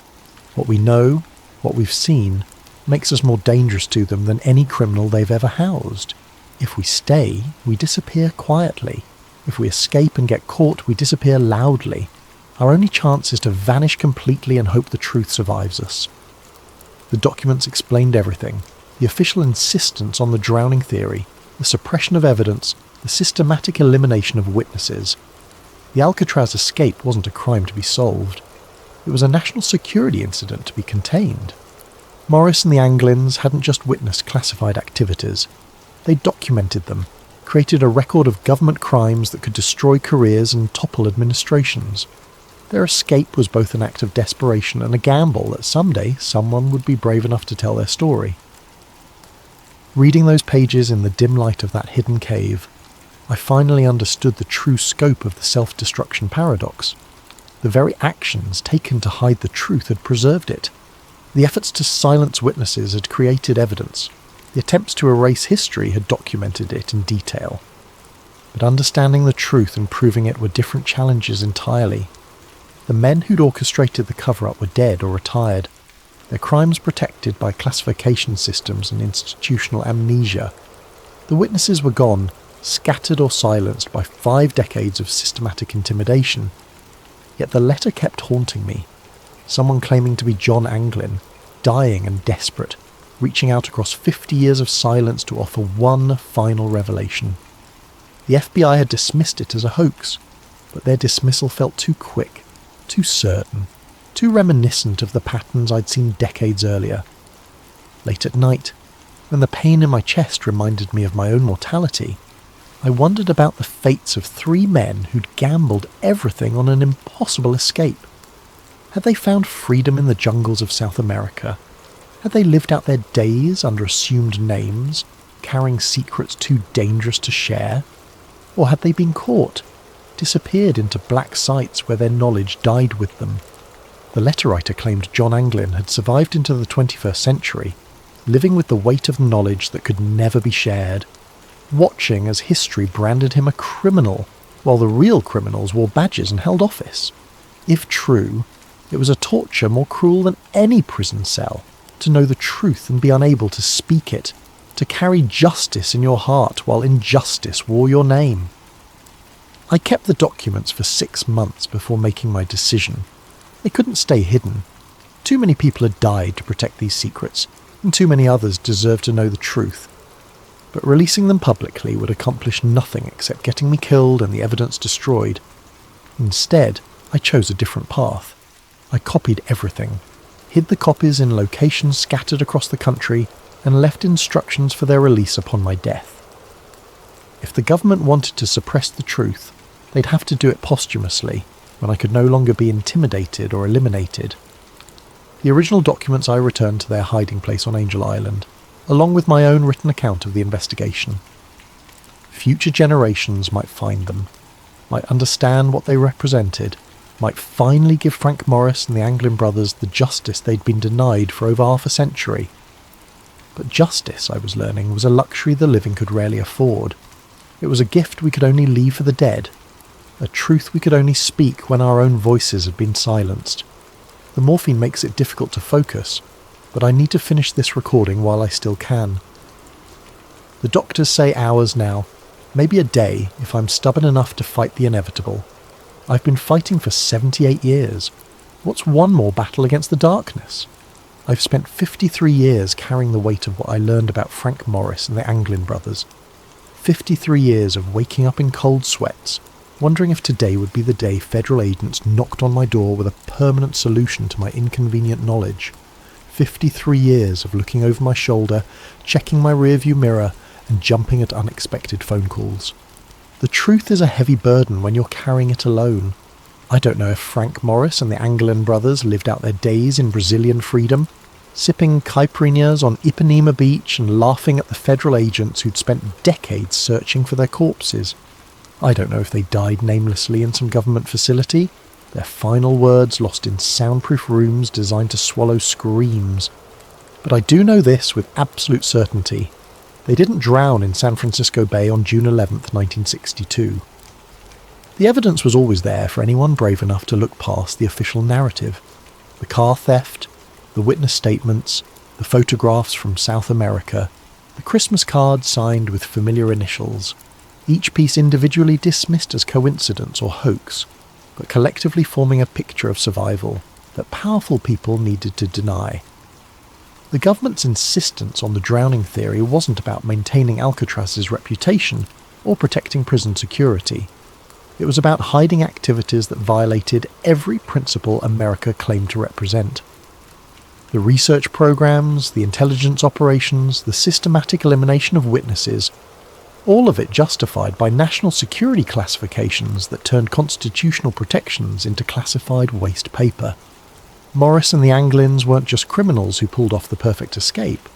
They were inconvenient witnesses to state-sanctioned crimes, men whose continued existence threatened to expose a shadow government that operated beyond law, beyond oversight, beyond accountability. Their escape became their crime, their knowledge became their death sentence, their survival became a national security threat that required decades of cover-ups, intimidation, and murder to contain. I've left evidence of everything I'd discovered, hidden in multiple locations protected by legal arrangements that will trigger automatic release upon my death. Some truths are too important to die with the men who discover them. The morphine is winning now, and the room is getting darker. But before I fade away, I want to leave you with this final thought. Alcatraz was never escape-proof because its walls were too high or its waters too cold. It was escape-proof because the government made survival more dangerous than imprisonment, freedom more terrifying than captivity.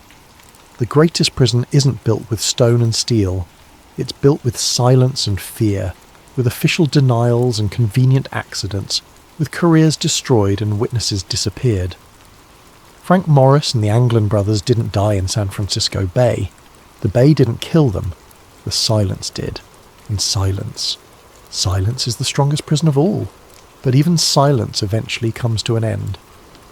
Recording ends with the sound of steady breathing that gradually grows fainter, until only the mechanical hum of hospital equipment remains.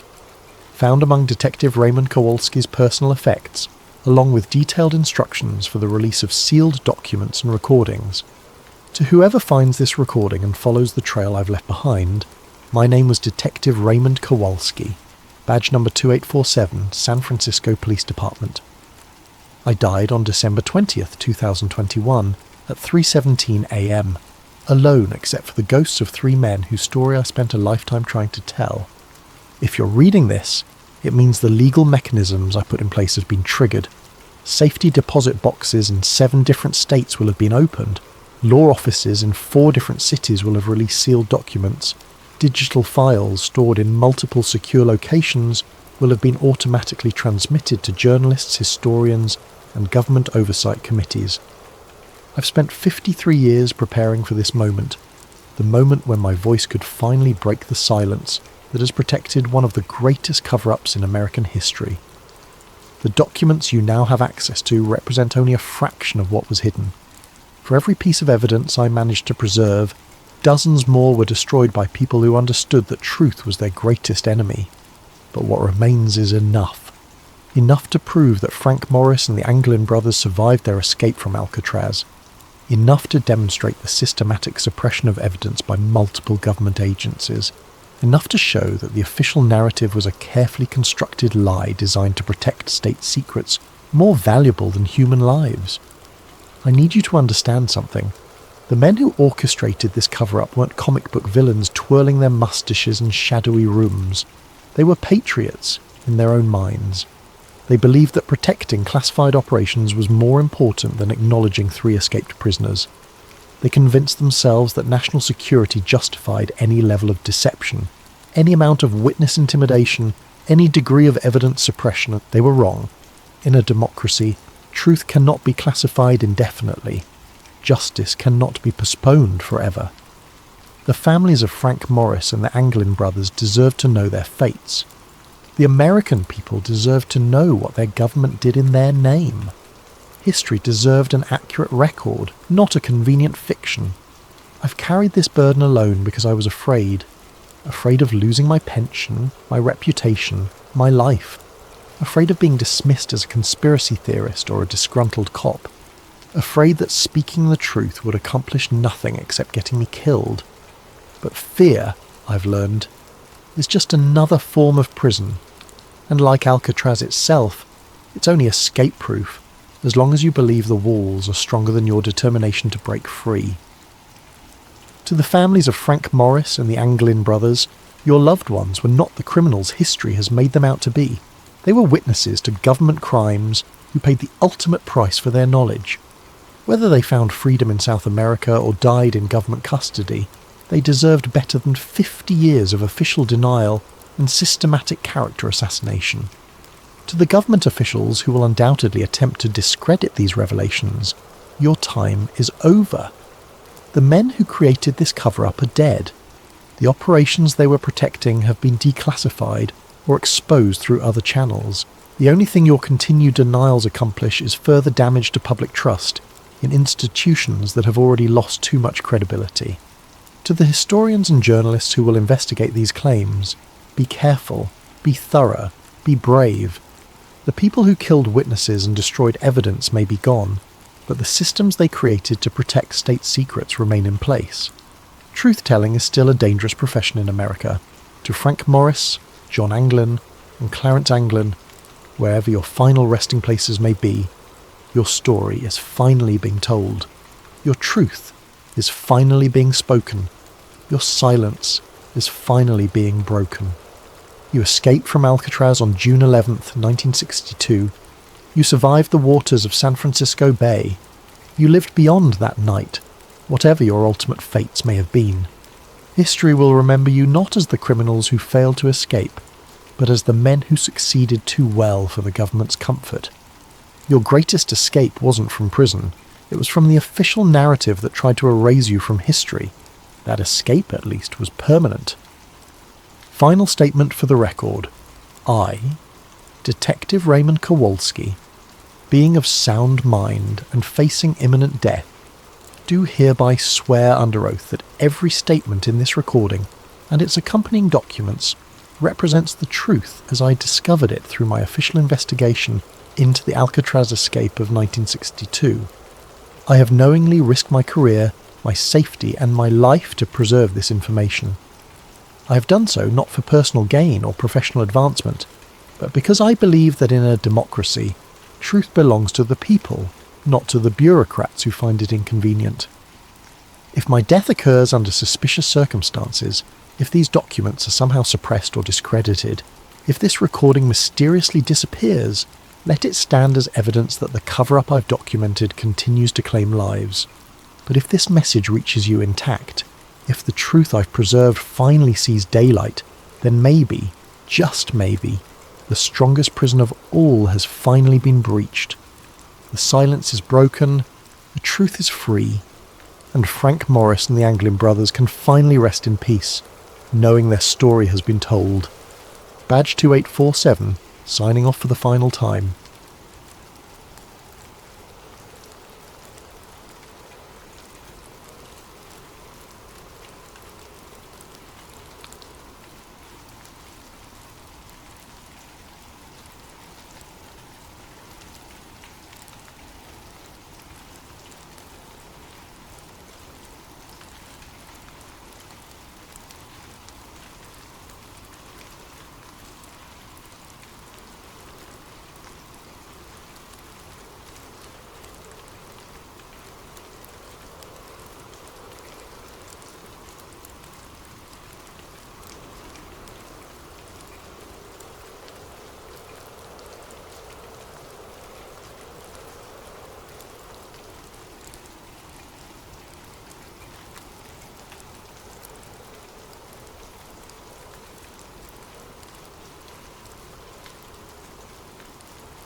They say nations crumble from within.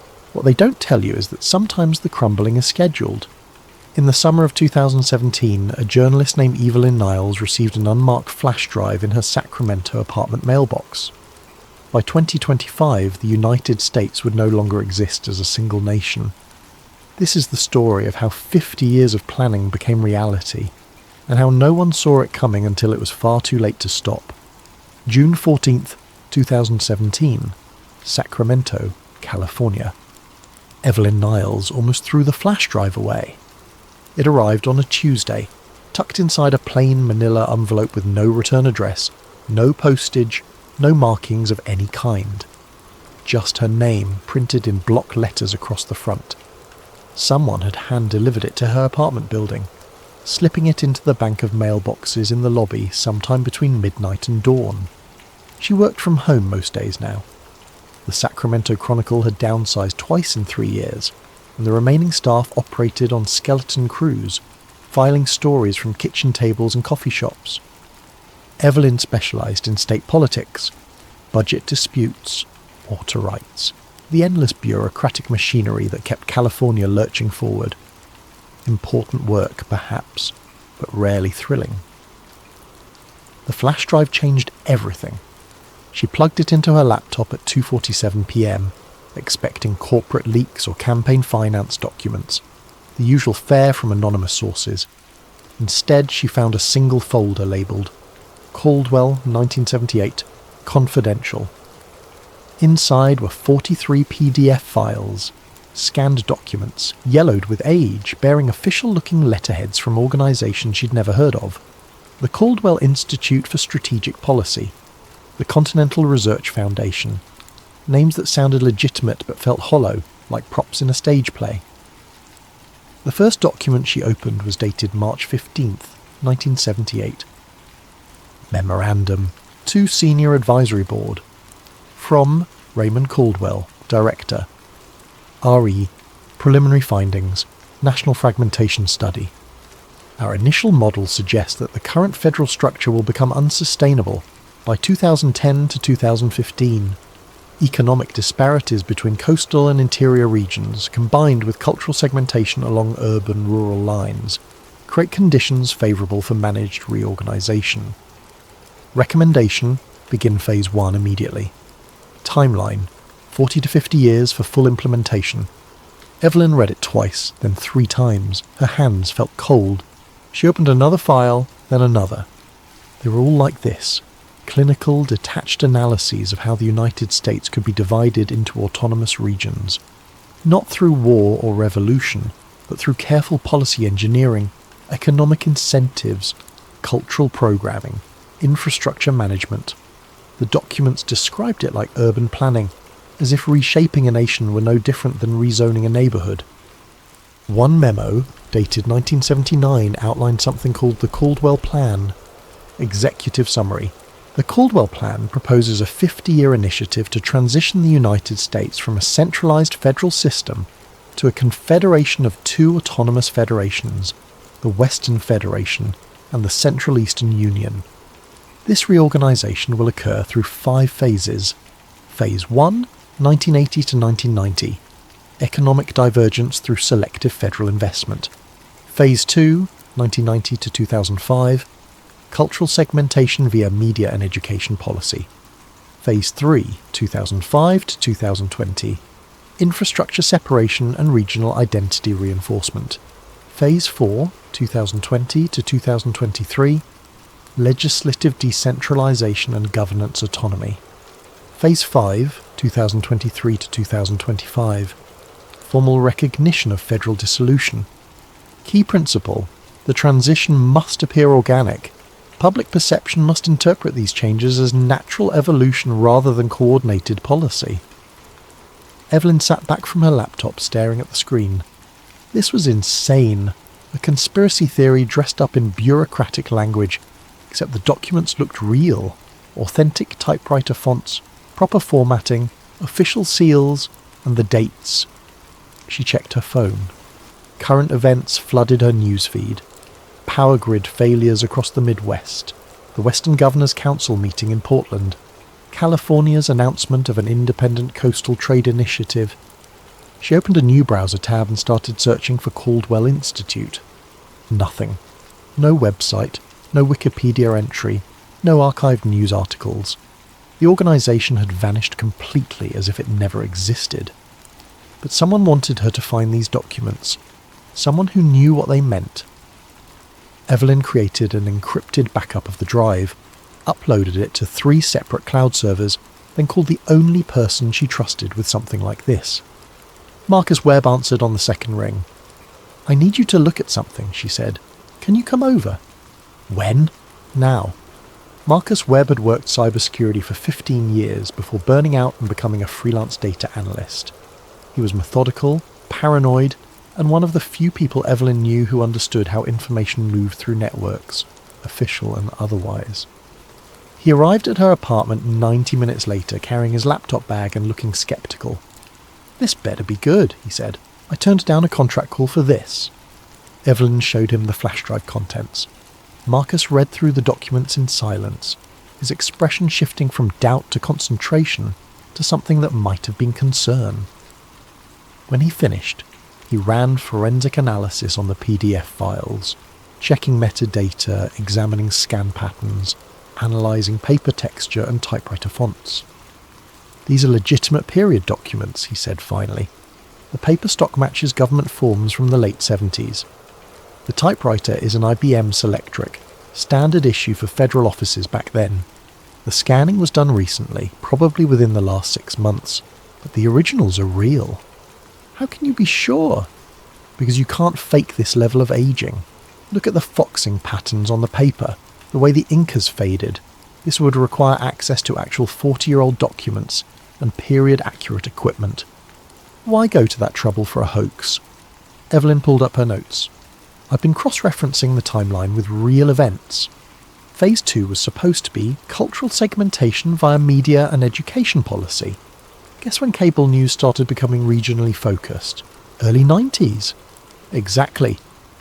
And Phase 3 mentions infrastructure separation. The Eastern and Western power grid started operating independently in 2008. Then there's this. She showed him a document titled Western Renewal Initiative. Marcus scanned it. What am I looking at? A code word mentioned in 5 different memos. It refers to economic development programs for Western states. I searched for it in public records. The Western Renewal Coalition was established in 2011 as a non-profit focused on regional economic cooperation. Its founders include former governors from California, Oregon and Washington. That could be coincidence. Could be, except their stated mission matches this 1979 memo, almost word for word. Fostering economic independence and regional identity through coordinated policy and infrastructure investment. Marcus rubbed his eyes. So either someone is following a 50-year-old playbook or the playbook was real and we're watching it happen. They spent the next 3 hours digging deeper. Evelyn focused on the organisations mentioned in the documents, while Marcus traced digital fingerprints, looking for patterns in policy implementation and media coverage. The Caldwell Institute had been a real think tank, founded in 1974 and officially dissolved in 1984. Its director, Raymond Caldwell, died in 1991, but its board members had scattered into influential positions, advisory roles in the World Bank, consulting contracts with tech companies, seats on corporate boards. One name appeared repeatedly, Thomas Brennan, listed as senior policy architect in the documents. Evelyn found him easily enough. He was still alive, now 73 years old, living in a retirement community in Virginia. I'm going to call him, Evelyn said. Bad idea, Marcus replied. If this is real, you're already on someone's radar just by having these files. Then we need confirmation before publishing anything. I can't run a story based on old documents and pattern matching. That's conspiracy theory territory. Maybe that's the point. Make it sound crazy enough that no one believes it. Evelyn made the call anyway. Thomas Brennan's voice was thin and cautious when he answered, the sound of a man who had learned not to trust unexpected phone calls. This is Evelyn Niles with the Sacramento Chronicle, she began. I'm researching the Caldwell Institute and wondered if you might answer some questions about your work there. Silence stretched across the line for 5 long seconds. How did you get this number? He asked finally. Public records? You're listed in the Retirement Community Directory. Another pause. What specifically do you want to know? I've obtained documents suggesting the Institute was involved in long-term policy planning related to federal reorganisation. Documents that describe something called the Caldwell Plan.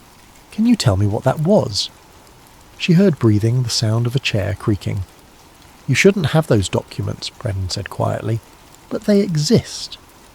Existing and being understood are different things. What you're looking at, if it's what I think it is, was theoretical work, scenario planning. We modelled potential futures based on demographic and economic trends, that's all. The documents describe a specific implementation timeline. Models often do. It doesn't mean anyone intended to execute them. The Institute closed 40 years ago. Whatever you found is historical curiosity, nothing more. Then why does the timeline match actual events so precisely? Brennan was quiet for a long moment. When he spoke again, his voice had changed. Harder, more resigned. Listen carefully, Miss Niles. I'm an old man with nothing to lose, so I'll tell you this once. We built models, very sophisticated models, models that predicted how systems could evolve under certain conditions. Some people found those models useful, some people found them very useful. I stopped asking questions in 1984 when the Institute was dissolved, and we were all given very generous consulting contracts with strict non-disclosure agreements. I took the money and moved on. Who found them useful? I don't know. I never knew. We provided research. What happened afterward was above my clearance level. Was there really a plan to divide the country? There were dozens of plans. Hundreds. That's what think tanks do. They plan. Whether anyone implemented those plans. He exhaled slowly. I've watched the news for 40 years, Miss Niles. I've seen things unfold that I remember modelling in conference rooms in 1978. Policies that match our recommendations. Programs that use our exact terminology. Maybe it's coincidence. Maybe someone filed our research away and it influenced policy development organically. Or maybe... He didn't finish the sentence. Maybe what? Evelyn pressed. Maybe you should be very careful about what you publish. Goodbye, Miss Niles. The line went dead. Evelyn published nothing. Not yet. Instead, she spent 3 weeks following threads, pulling at connections, building a network map that sprawled across her office wall, red string connecting index cards with names, dates, organisations, the kind of thing she'd seen in movies and mocked as paranoid nonsense, except the connections were real. The Caldwell Institute board members had dispersed into positions of influence. 3 had worked for major consulting firms that advised state governments on infrastructure development. 2 had held advisory positions in federal agencies during multiple administrations. 1 had founded a private equity firm that owned stakes in regional power companies. The pattern was too clean to ignore. Marcus found something even more concerning. Look at this, he said, showing up at her apartment unannounced one evening with his laptop. I've been analysing media coverage of regional issues over the past 30 years. Stories about urban-rural divide, coastal-interior economic disparity, cultural differences between regions. I used text analysis to track how these narratives evolved. He showed her a graph. This is frequency and sentiment over time. Notice anything? The graph showed periodic spikes, coordinated increases in coverage that appeared every few years, each spike amplifying regional identity and differences. It's almost rhythmic, Evelyn said. Right, like someone was scheduling it. So I dug into the sources. A lot of these stories trace back to the same research organisations, all funded by the same handful of foundations. Foundations that didn't exist before 1985. After the Caldwell Institute closed. Exactly. It's like they dissolved the official organisation but kept the operation running through a distributed network. No single entity anyone could point to, just a web of think tanks and foundations all pushing similar narratives. Evelyn felt a chill run through her. That's the Phase 2 objective, cultural segmentation through media and education policy. There's more, Marcus said. I found a deleted document on an archived server, government contract from 1997 for something called a social sentiment model. The contract was awarded to Brennan Systems Analysis, Thomas Brennan's consulting firm. He pulled up the recovered file. Contract abstract. Development of predictive modelling system for analysing regional cultural trends and public sentiment evolution. System will integrate advertising data, entertainment consumption patterns, and social network analysis to forecast attitude shifts and recommend policy interventions. They built a tool to engineer public opinion, Evelyn said slowly, not by forcing it, but by predicting it and nudging it in specific directions. And according to this contract, it was implemented across multiple federal agencies and private sector partners. It's probably still running. Evelyn stared at the screen. The implications were staggering. Not mind control or propaganda in the traditional sense, but something more subtle. A system that understood how culture moved and how to guide it. Invisible governance through algorithmic suggestions. We need to find out if it's still active, she said. I think I know someone who might know. Kara Chen worked in data architecture for a federal contractor. Marcus had known her for years, trusted her as much as he trusted anyone in that world. They met at a coffee shop in Oakland, away from cameras and network tracking. Kara was 35, sharp-eyed, with the exhausted look of someone who spent too much time reading code. She listened to Marcus's explanation without interruption, her expression unchanging. You're asking if the federal government is running a secret AI system that manipulates public opinion, she said when he finished. I'm asking if you've ever encountered anything like the social sentiment model in your work. Kara stirred her coffee, thinking. Not by that name, but there are systems. Every major agency has them now. Predictive analytics, public sentiment tracking, resource allocation optimization.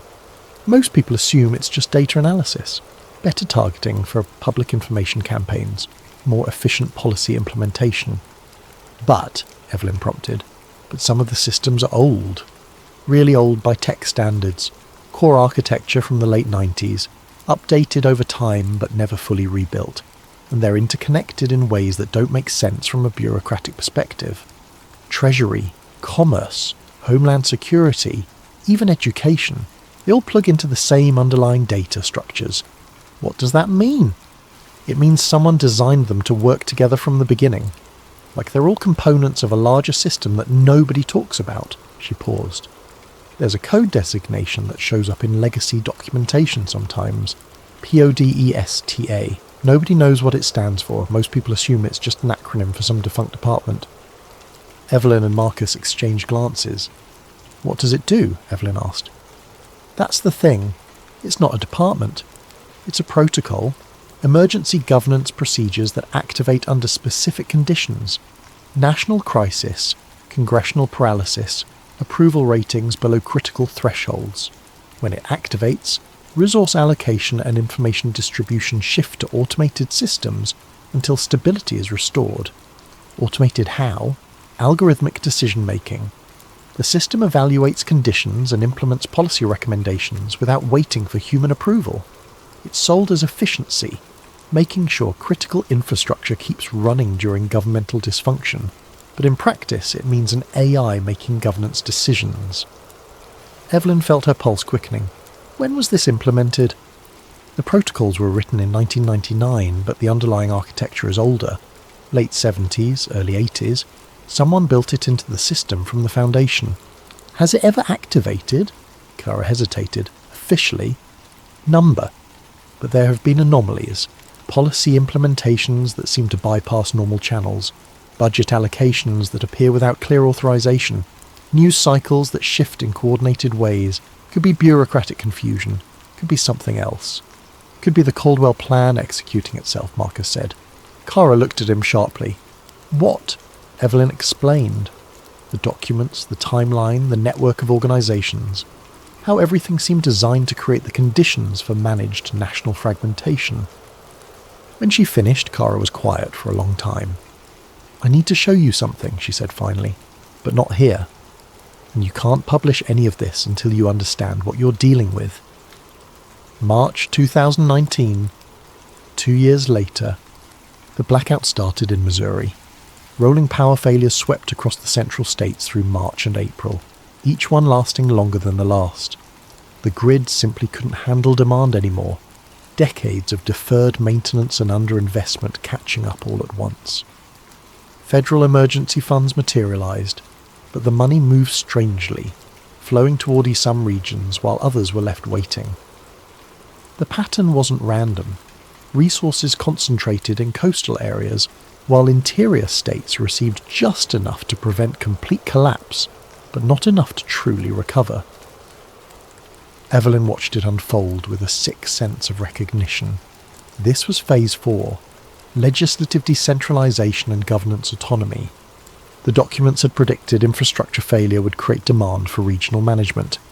State governments would be forced to cooperate independently because federal coordination had become too slow, too politicized, too broken. And right on schedule, the Western Governors Council announced the Cascade Compact. Joint Statement, May 15, 2019. The states of California, Oregon, Washington, Nevada, and Arizona hereby establish the Cascade Compact for mutual resource management and emergency coordination.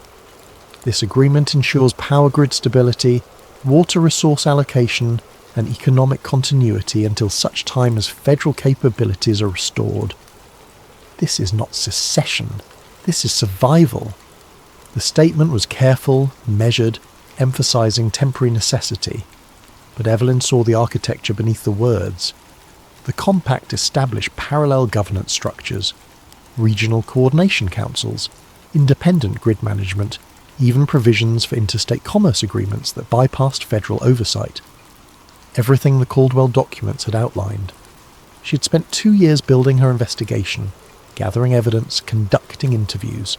She had confirmation from Kara about PODESTA, testimony from Thomas Brennan before he died in 2018, documentation of the network connecting think tanks and policy organisations.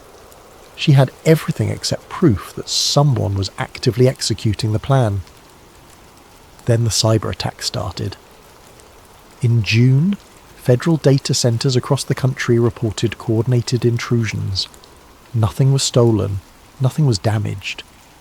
But network traffic logs showed something strange.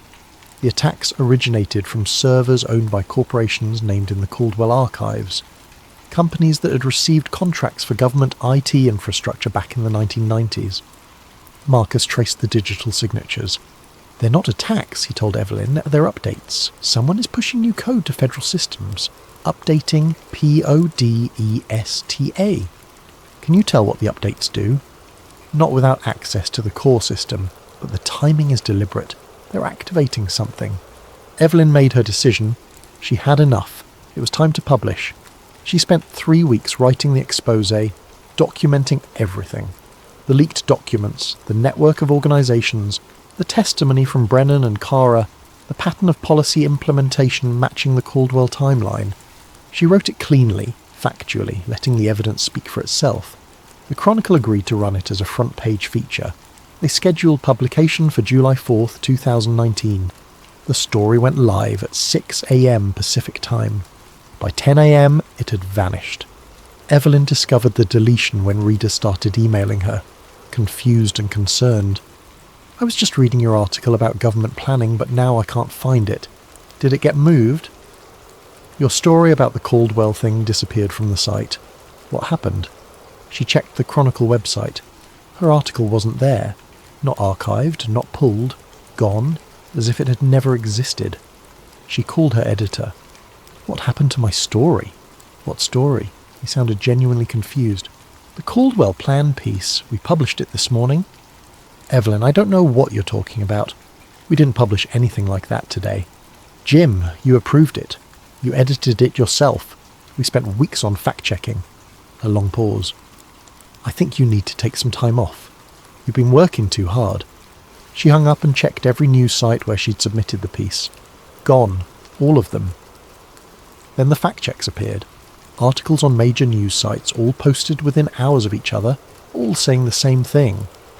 The Caldwell Plan conspiracy theory has been debunked. No evidence supports claims of decades-long government plot to divide the nation. The articles were detailed, authoritative, citing government sources and academic experts. They referenced her work specifically, except they claimed her story was full of fabrications and misinterpretations. They even included screenshots of documents, altered slightly from her originals, with subtle changes that made them look fake. Someone had created an entire counter-narrative in hours. Marcus called her, "They're scrubbing you from the internet. Every reference to your article is being replaced with debunking pages. Even cached versions are disappearing." How is that possible? Podesta. It has to be. An automated system with deep access to networks and content management systems. It detected your story as a threat and deployed countermeasures. Evelyn felt panic rising. "We have backups. The original documents. Already thought of that. I'm pulling everything offline. No cloud storage, no networked drives.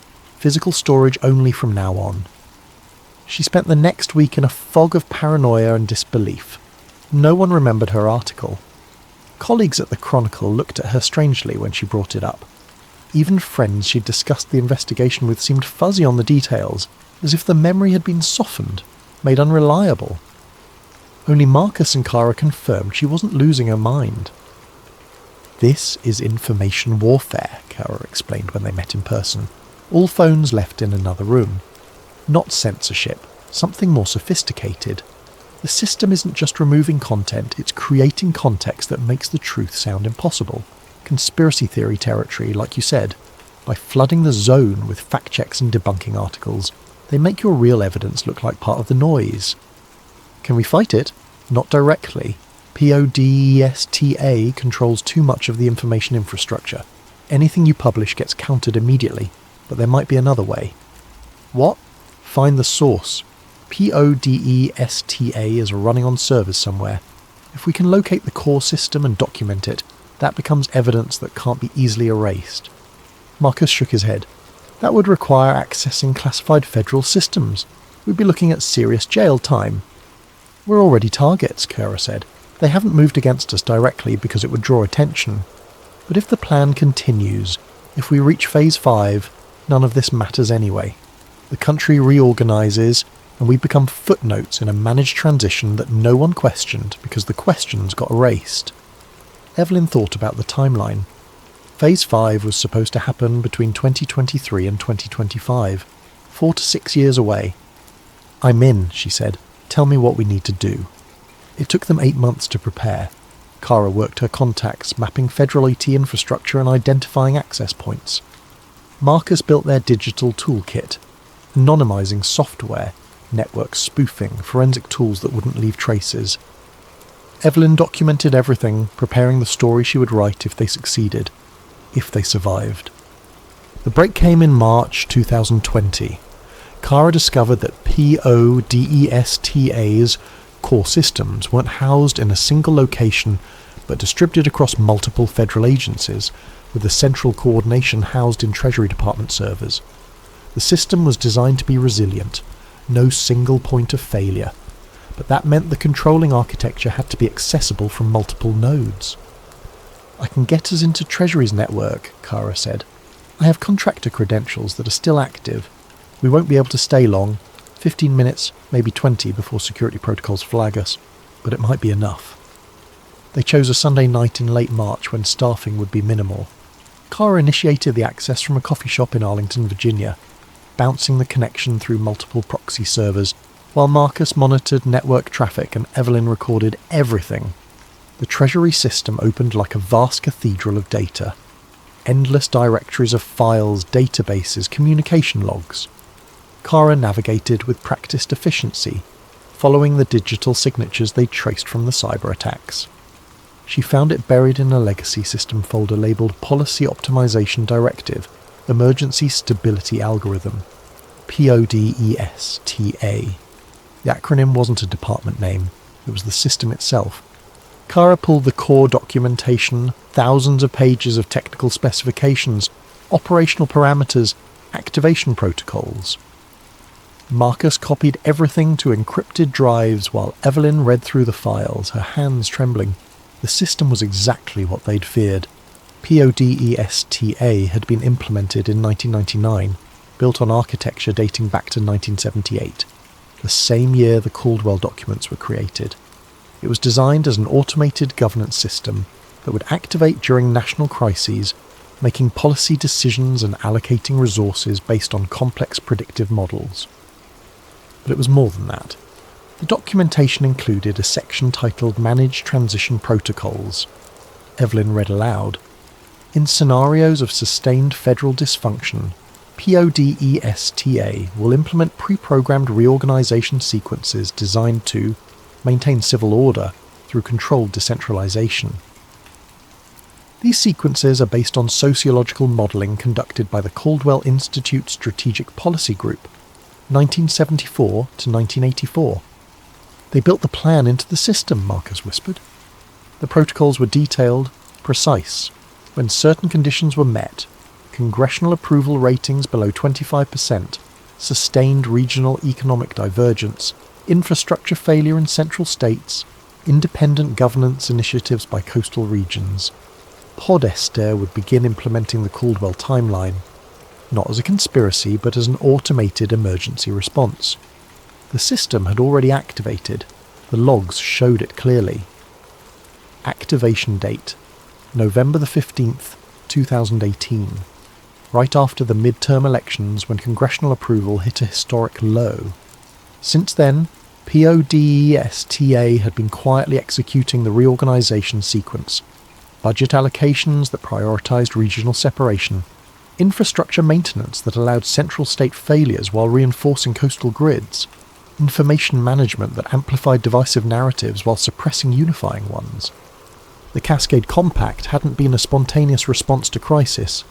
It had been guided, encouraged through subtle policy adjustments and resource management. The system had created the conditions that made regional cooperation seem like the only logical choice, and it was still running. Kara found the execution timeline in a file labelled Implementation Status, Revision 5. Phase 4, completion December 2022. Phase 5, initiation, January 2023. Target completion, July 4th, 2025. They're going to dissolve the federal government on Independence Day, Evelyn said. That's the end point. Full reorganisation by the 2025 anniversary. We need to go, Kara said urgently. Security is starting to ping our connection. They disconnected, pulled the drives and left separately. Marcus destroyed the laptop they'd used. Kara wiped her contractor credentials. They met 3 days later to review what they'd found.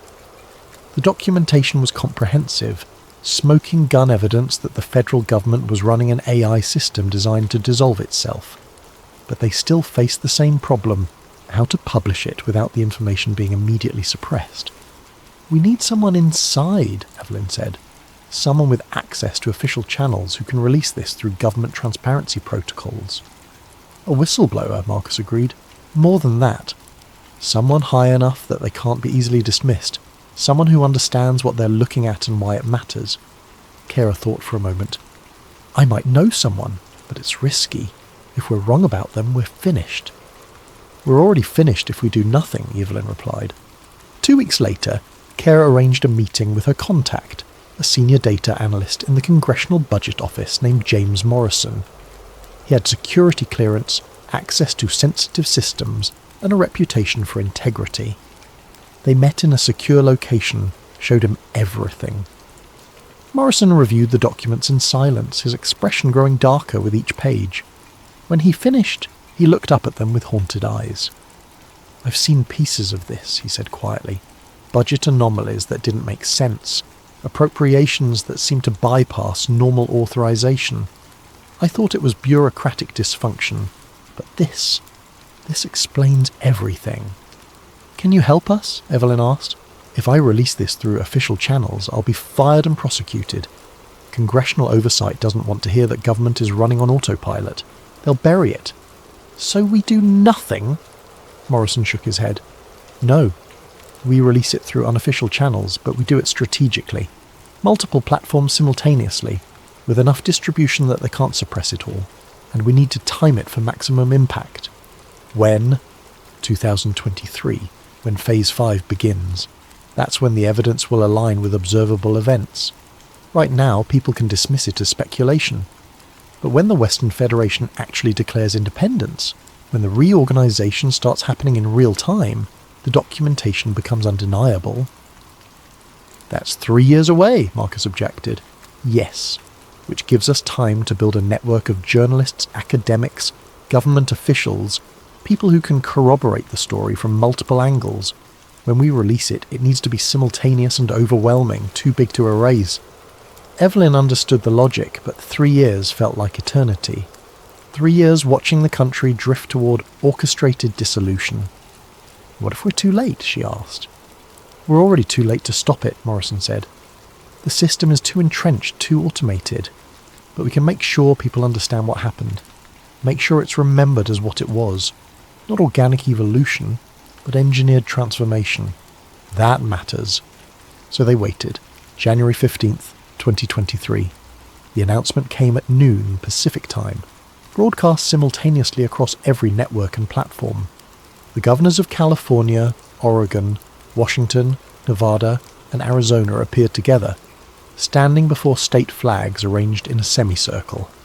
Behind them, a new flag, blue and green, with 5 stars representing the member states. Governor Patricia Hernandez of California spoke first. My fellow Americans, she began, her voice calm and clear. Today we announce the formation of the Western Federation, a new autonomous government representing the mutual interests and shared values of our member states. The speech was carefully crafted, emphasizing cooperation rather than conflict. They weren't abandoning the United States, Hernandez explained. They were adapting to its dysfunction. Federal government had become paralysed, unable to address regional needs or provide basic services. The Cascade Compact had proven that regional cooperation worked. Now they were formalising it. We remain committed to peace, stability, and eventual reunification when federal government can once again serve all Americans equally. Until then, the Western Federation will provide the governance our people deserve. Evelyn watched from her apartment in Sacramento, now technically part of a new nation. The markets responded within hours. Tech stocks surged as investors realized the Western Federation would maintain Silicon Valley stability.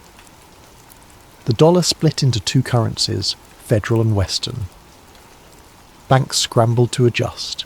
International governments issued cautious statements, most acknowledging the Federation as a legitimate entity. The secession barely caused a ripple. That was the most disturbing part. No riots, no military response, no national crisis.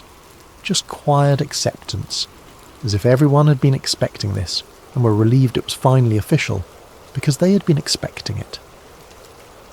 PODESTA had spent years managing the information environment, preparing public sentiment, making the dissolution seem inevitable and even desirable.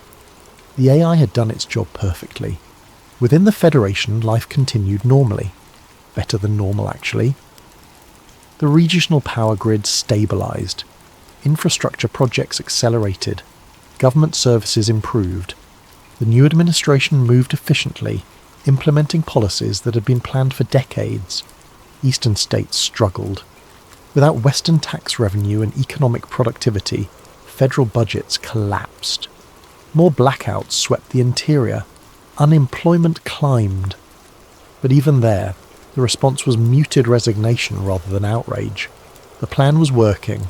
Evelyn, Marcus, Cara and Morrison had spent 3 years preparing their exposure.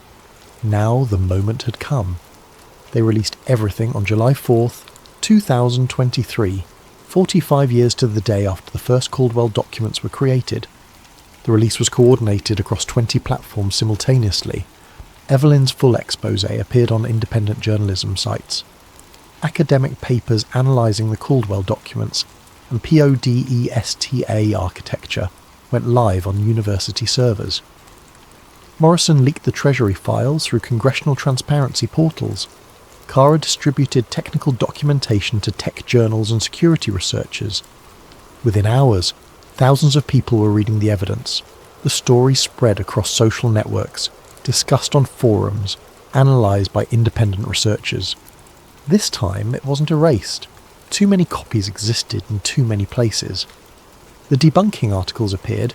Podesta still fought back, but they couldn't drown out the primary sources. The evidence was too comprehensive, too well documented.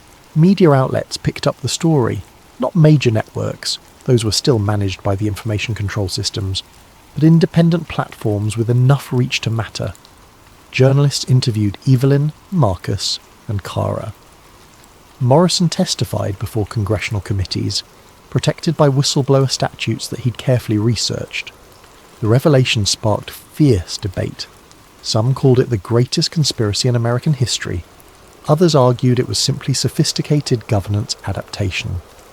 The Western Federation government issued a statement acknowledging that their policies had been informed by decades of strategic planning, but insisted this represented responsible long-term thinking rather than secret manipulation. Public reaction was divided, but not along the lines Evelyn expected. Many people, exhausted by dysfunction and crisis, didn't care whether the dissolution had been planned or organic. They cared that their power stayed on, their jobs remained stable, their lives continued. The Federation worked. The federal government hadn't. That was all that mattered to them. Congressional hearings were launched. Officials testified. PODESTA's existence was confirmed, though government representatives framed it as an emergency management system rather than an autonomous governance AI. They insisted the system merely optimized existing policy directions rather than creating them. The truth became contested terrain. Even with documentation, even with testimony, the narrative fractured into competing interpretations. Had the United States been deliberately dissolved, or had it evolved naturally with algorithmic assistance? Was PODESTA a conspiracy, or simply advanced governance? Evelyn realised the answer didn't matter as much as she'd hoped. The country was already divided. Knowing why didn't change the reality. By December 2023, the Central Eastern Union had formally organised as a counter to the Western Federation, exactly as the Caldwell documents had predicted. 2 autonomous governments where one nation had stood. July 4th, 2025. The formal dissolution occurred with ceremony rather than catastrophe. Representatives from the Western Federation and the Central Eastern Union met in Denver, neutral territory, to sign the Articles of Continental Partnership. The document acknowledged the end of the United States as a single federal entity while establishing frameworks for trade, defence cooperation and mutual recognition. Former President Elena Vasquez, the last person to hold that office, signed as witness. "We are not ending something," she said in her remarks. "We are acknowledging what has already occurred and ensuring it happens peacefully. History will judge whether this was wisdom or failure, but it is complete." The ceremony was broadcast across both federations. Markets remained stable. No violence erupted. International governments that had been unofficially recognising the dual governments for 2 years made their acknowledgement formal. The United States of America had ceased to exist, replaced by 2 successor nations. Evelyn watched from her home in Sacramento, now in the Western Federation capital. She had spent 8 years investigating this moment, documenting every step. Her reporting had won awards, sparked national debate, forced government transparency, and changed nothing. The plan had unfolded exactly as the 1978 documents predicted. PODESTA had executed its programming flawlessly. The country had been reorganised through managed transition rather than collapse. She received an encrypted message that evening. No signature, no identification, but she knew it came from someone inside the system. "Thank you for your work." The public deserved to know, but understanding and preventing are different things. The country was ungovernable. The plan provided structure to inevitable fragmentation. Without it, dissolution would have been violent. This way, it was peaceful. History will remember this as success, not conspiracy. You documented the process. That matters. But you couldn't stop what was necessary. Evelyn stared at the message for a long time, then deleted it. She opened a new document and began writing. Not an exposé this time. A history. A record of how nations end, not with revolution or war, but with careful planning executed over decades, invisible until completion. Her final article was titled "The Caldwell Plan: How America Followed Instructions Written 50 Years Ago."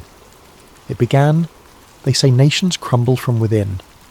What they don't tell you is that sometimes the crumbling is scheduled. This is the story of how it happened to us."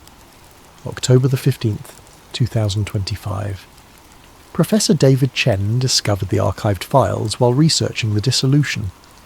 Deep in forgotten databases, he found Podesta's final log entry, dated July 5th, 2025. Mission complete. Caldwell, plan successfully executed. Timeline accuracy, 94.7%. System entering archive status. The AI had tracked its own performance, measuring success against a 50-year-old blueprint. Chen stared at the screen, understanding finally settling over him like winter darkness. The United States hadn't fallen apart. It had simply followed instructions written before he was born, instructions programmed so deep into the system that even exposure couldn't stop them. Outside his window, the Western Federation flag rippled in the autumn breeze. History would debate whether this was tragedy or necessity, but the answer was already written in code that nobody could delete. America had followed its programming perfectly, and perhaps that was the most American thing of all.